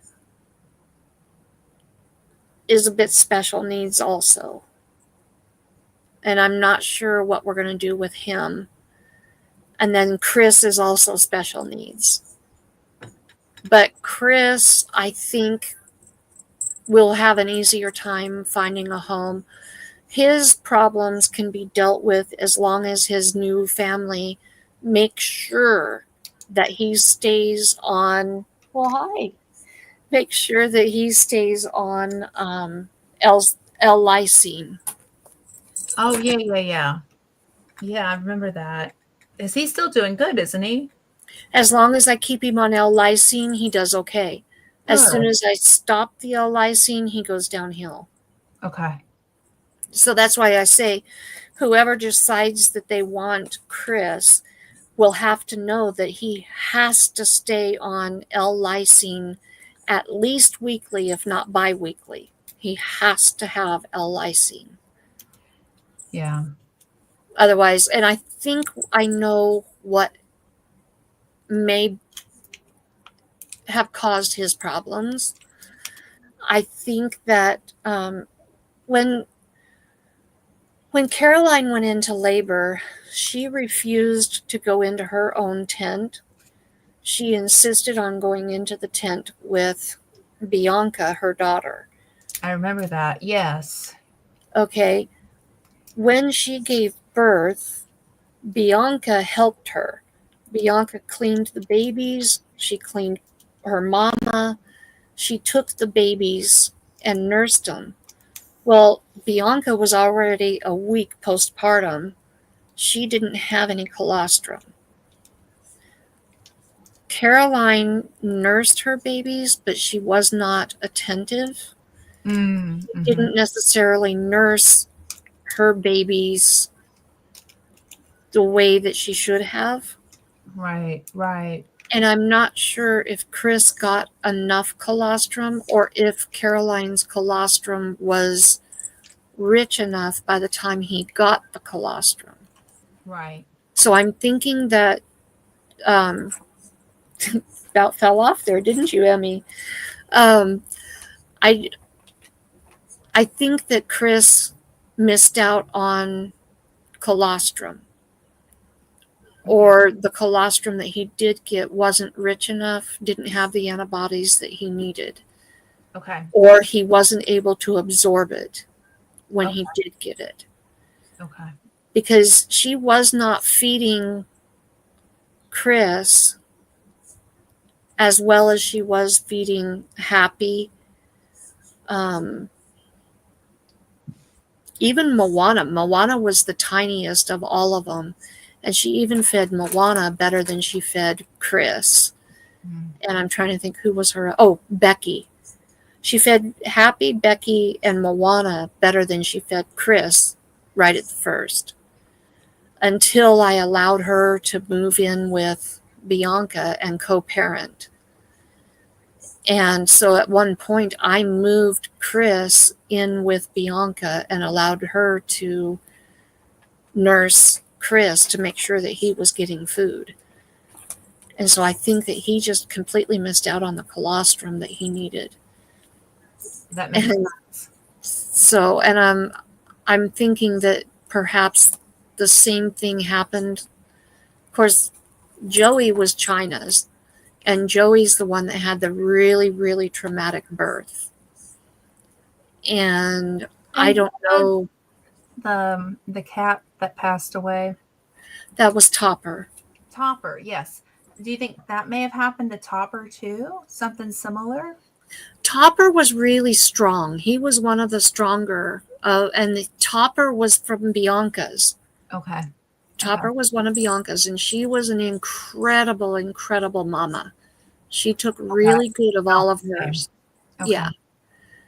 I'm not sure what happened with that, except that because I've found out that the white kittens, when you have a white kitten in a litter of cats that are not of a breed that's known to be white, Right. like your Siamese or your Angoras, Right. Your barnyard cats. Mm-hmm.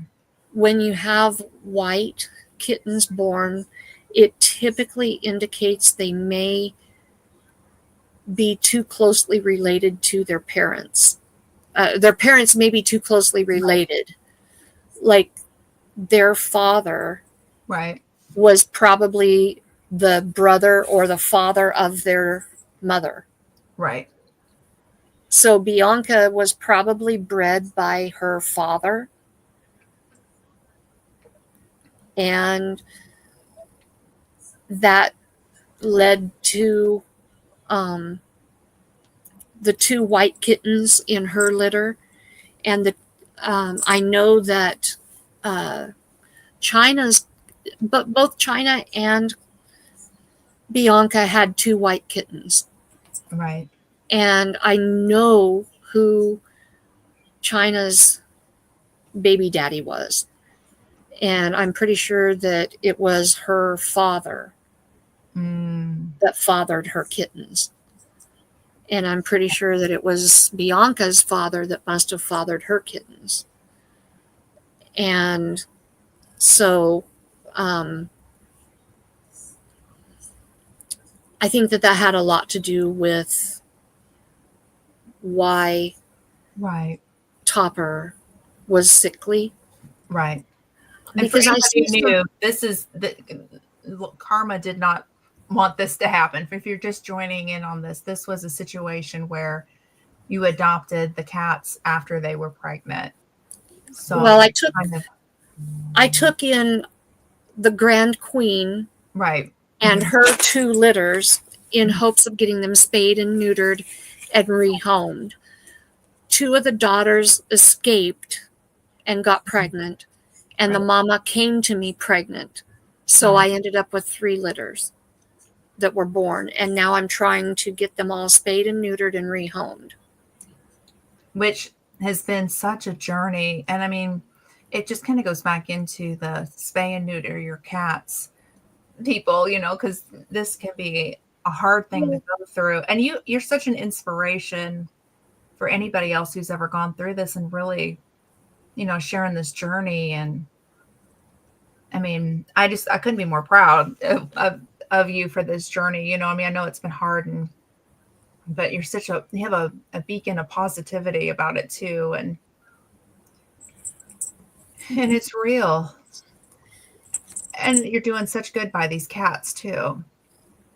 So I just want to make sure that that's noted as well, because I tried so hard to get those girls spayed when they were 4 months old, and we didn't have much income at that time.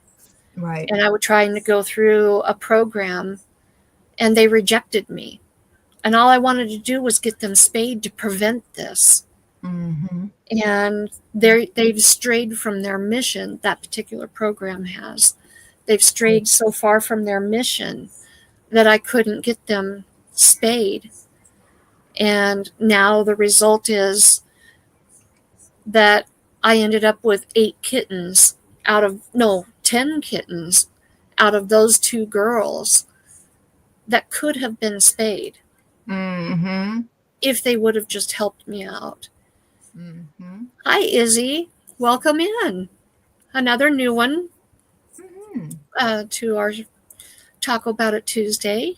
Mm-hmm. So glad you're here. Thank you for being here, Izzy. But I truly, truly did try to get them done before they were even of age to get pregnant. Oh, yeah. And sure. I couldn't get it done. But I did get all the boys done. Every one of the boys are done. They cannot go out and recreate. So, but the girls are so much more expensive. The boys are $30 through the program that I use. Oh, just a new channel name. Okay. And I've seen Izzy before. Yeah. But we now, with the 6 cats that we originally had, and all the babies and the mamas and the brothers and sisters and everybody, we now have 29 cats and our little dog to care for. And you're a little pill. You're being a little pill. And if you're in the Idaho area and would like a cat or know somebody, let Karma know. Yes, my email is on my About section. I think they've changed the name of that, but my description, whatever you call it now, it's there.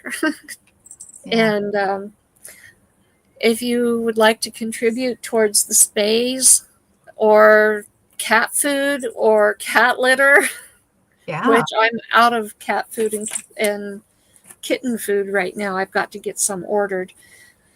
I have a Buy Me a Coffee account. Mm-hmm. And these little munchkins, these little merry mischief makers, yeah, they're mischief makers. They would appreciate it. Emmy is over here pestering me and being a pill. She won't let me hold her, but she wants to hold me and attack me. As one does. As one does. But yeah, I mean, I don't know. I'm always inspired by you, girl. I mean, Oh, thank you're doing you. such a good job with the situation that I know has been difficult, and I think it's important to remind people, get your animals spayed and neutered. I think that's it's, and then you're just doing the best you can, one at a time. Trying to make sure everybody gets the same attention and love that they deserve is daunting. And then cleaning litter boxes every single day. I have 4 great big huge litter boxes, and I have to make sure that they are cleaned every day. Yeah.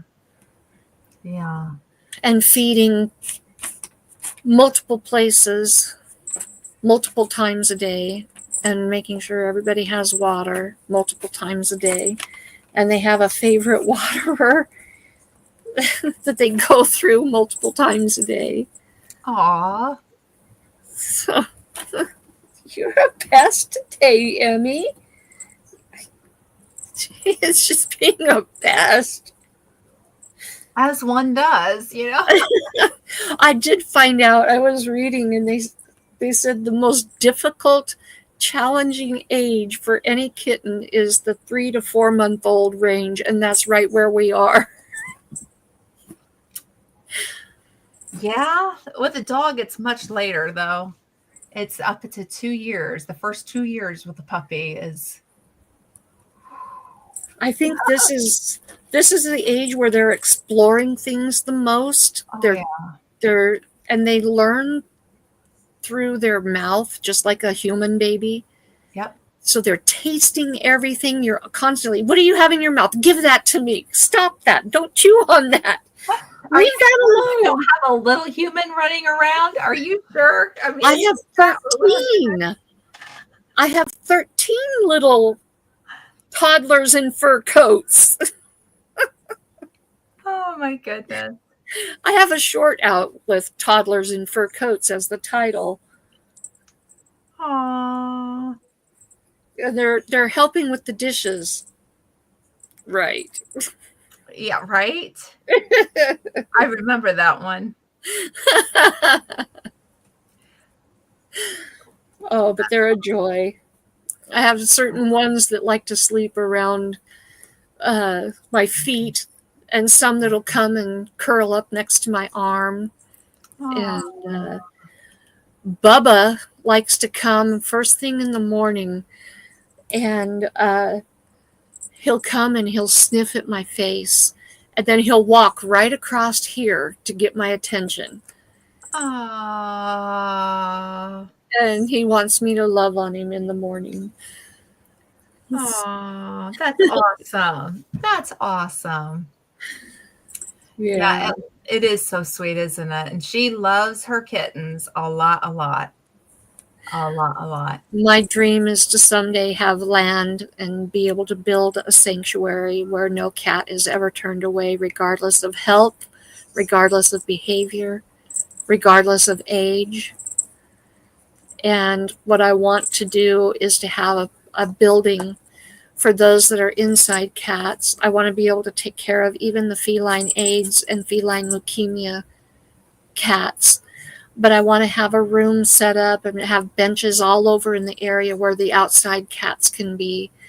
and I want to have bean bags and stuff all set up so that people, particularly those who have experienced abuse, sexual abuse, physical abuse, children and adults, can come and snuggle a kitty and read to the kitties. Those children that are struggling to learn to read, they can come with their parent or their provider and learn to read to a kitty and snuggle up with them and use it as a healing center.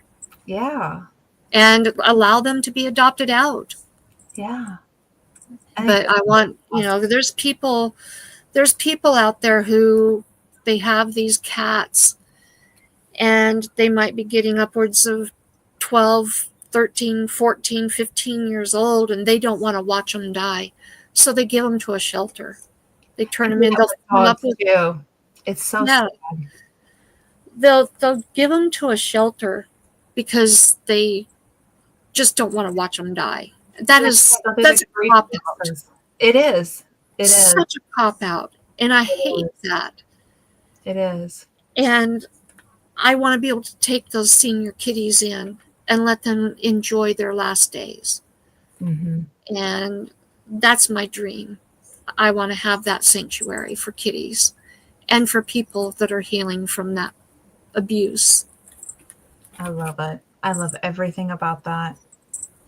Yeah, I don't understand the end of life because dogs, it's the same situation. When we had our dogs, of course, we still have one, but we kept ours until, one of them went to live with my mom because my mom wanted her so bad. But I'm like, okay, but when that time comes to say goodbye, I'm the one that takes her to the vet.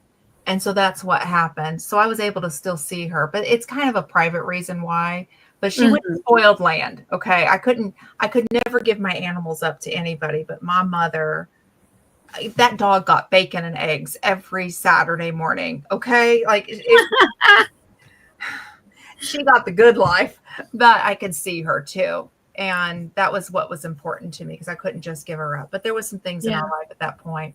But no, we had the most recent one that I had to put down. I had her right up until the end and gave her all the care, all the love. She even got, special geriatric care to make her life easier as this age process was hard on her. And when it came time to say goodbye, it's hard. But she brought us, both the girls, they brought us so much joy and love and memories and taught us things. And they were there for some of my hardest days in my life. Who wanted to be around me during some of my hardest days? But these dogs did, and I think it's important if you're going to be a pet owner, think about that, Absolutely. Take that responsibility and be there for them because they give endless love and unconditional. I'm telling you, my dogs went through some really tough times in my life. Really tough. Yeah. Yet they were right there being so loving and so kind. Yeah. And I think that goes with cats too. But it does. Or any animal in general. We right. have chickens now, and our chickens, I got asked the other day, or no, about 2 No, Emmy.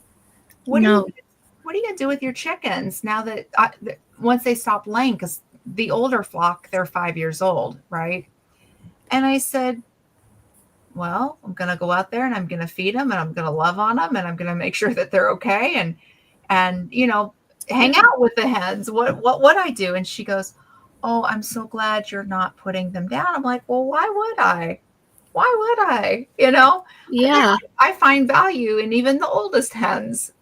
So, and if I was able to add to the flock, this would be the ideal time because the older girls would teach the younger girls what to do, as they have done with, I have 2 younger hens, as they did. This is when the old flock teaches the new flock, Right. What do. You don't just get rid of your chickens, I'm not here to say don't get rid of your chickens. Let me back that story up. If you have to, for whatever reason, do you, right? But my girls are going to stay and live until their last day, their natural day. And then after Right. that, I've given them the best they can, and loved on them. But I don't know. I see the same thing with the dogs too. I mean, what you're talking about with the cats, it's exactly the same. What a beautiful idea. Have you ever heard of like the cat cafes where like somebody has a I restaurant have. and the cats are kind of like Mhm. the visitors while you're eating, Yeah. or you could go have a cup of coffee and hang out Mhm. with the cats and just Yeah. that's kind of You that's know, what that reminded me of, except for in a little bit more powerful way, what you want. what was really interesting is I went to the paint store on Friday and Saturday, but on Friday, I went to the paint store to get our paint for the house, and I was talking to the manager, and somehow or another we got off on the topic of cats, and she was talking about dogs. Mm-hmm. She has the exact same vision almost, but she wants to do it for dogs, and I want to do it for cats. Oh, I love that. She has a passion to rescue dogs, and all she wants is a huge piece of property that she can rescue dogs. And I want property so that I can save and have a sanctuary for cats. And it's more than a sanctuary for cats, it's a sanctuary of recovery for people too.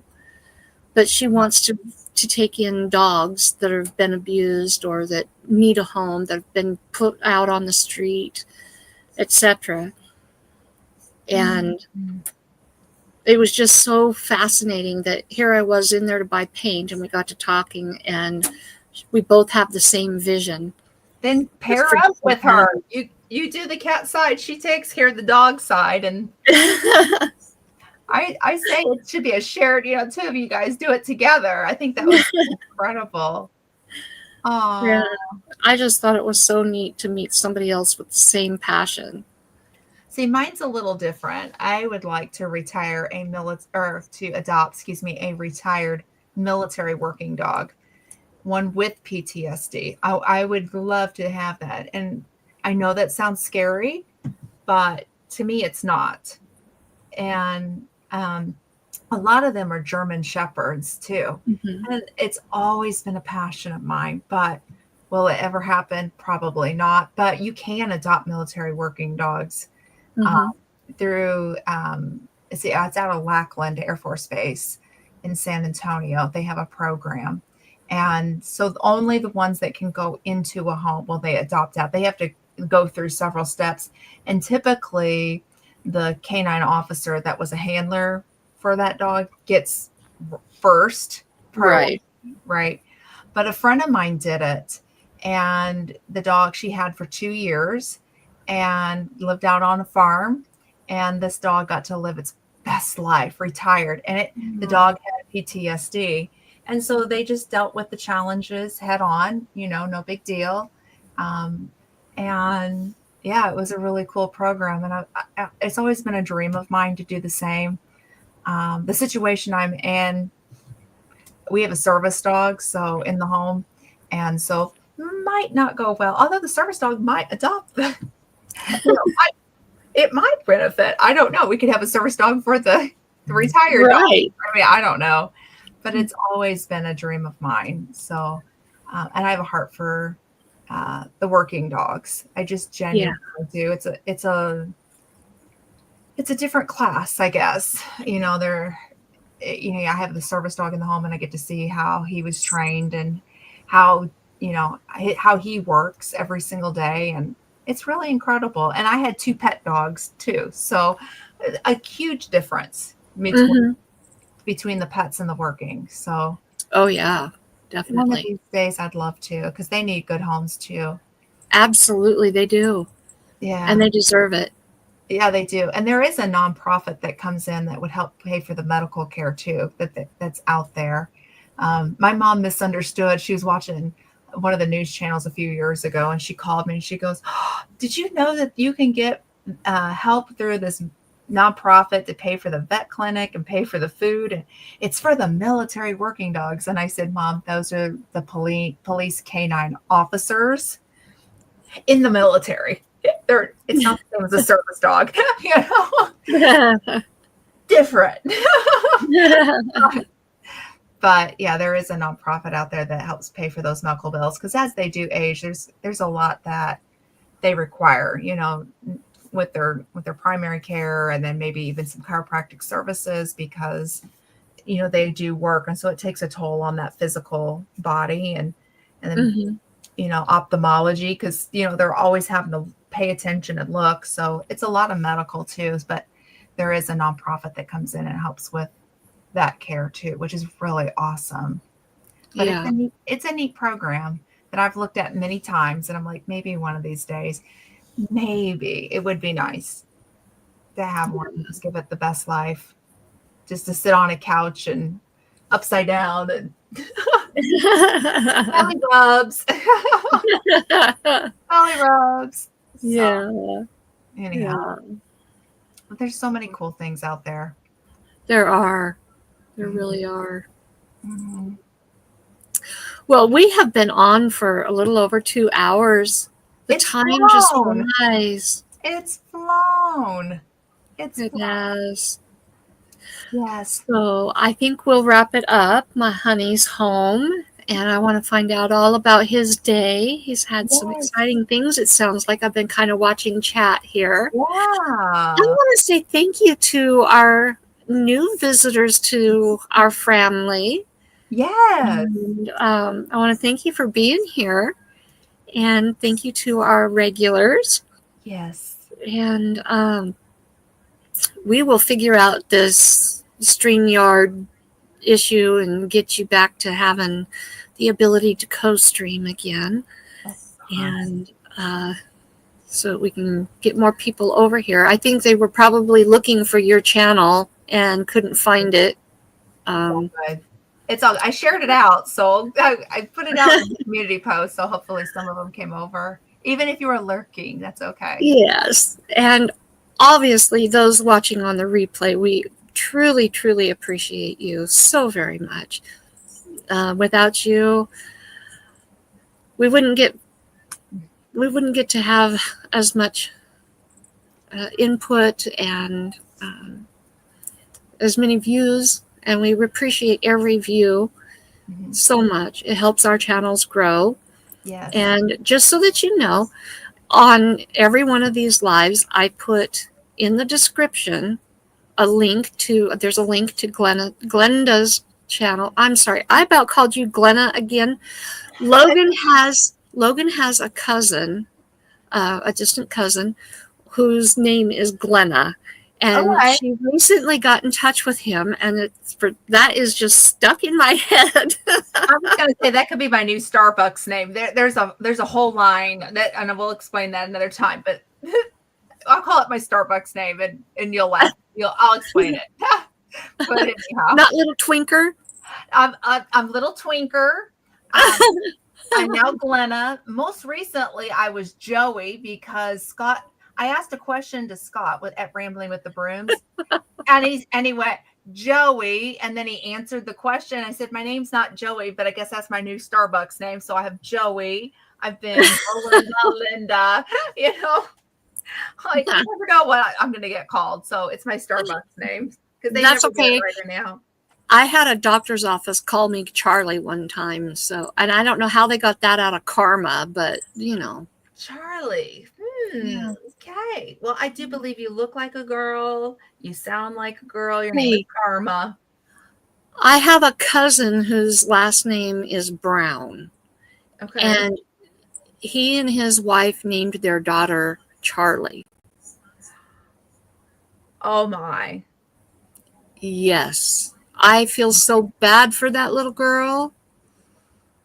I feel so bad for that little girl going through life with that name. Mm-hmm. And I'm not making that up. I'm not making that up. Her name is Charlie Brown. Yeah. But anyway, so I am going to do everything I can to make Meet Me Monday happen this coming week.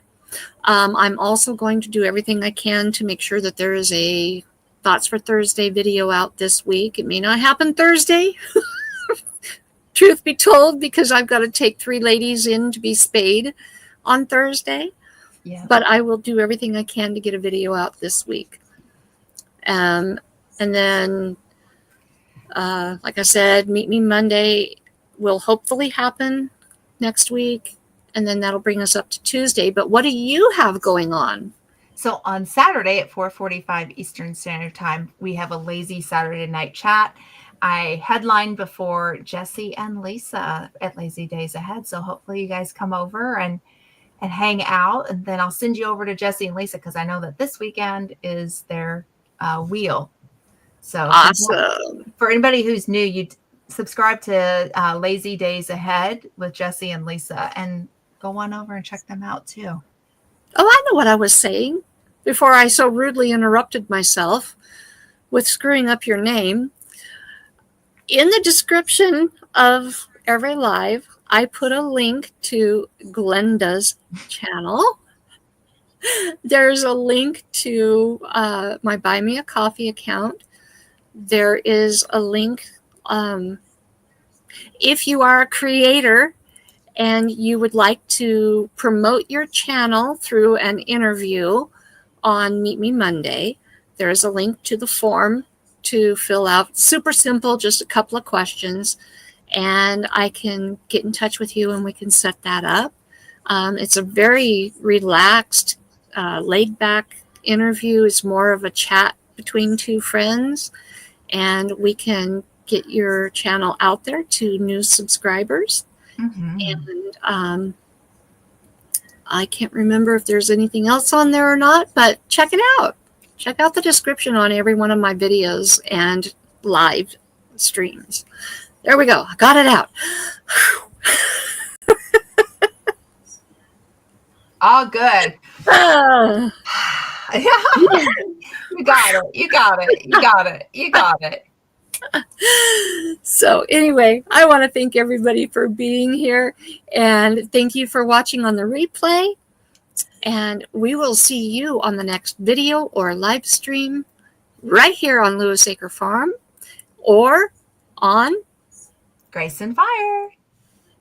Okay. We'll see you next time. Enjoy your tacos if that's what you're having for dinner. Or taco salad like I had. That works too. It's still got taco in the name. Yes. But you know, tacos aren't required. So, you know. They're not. No, they're it's not. all good. All right. Bye, guys. Bye. Have a great day.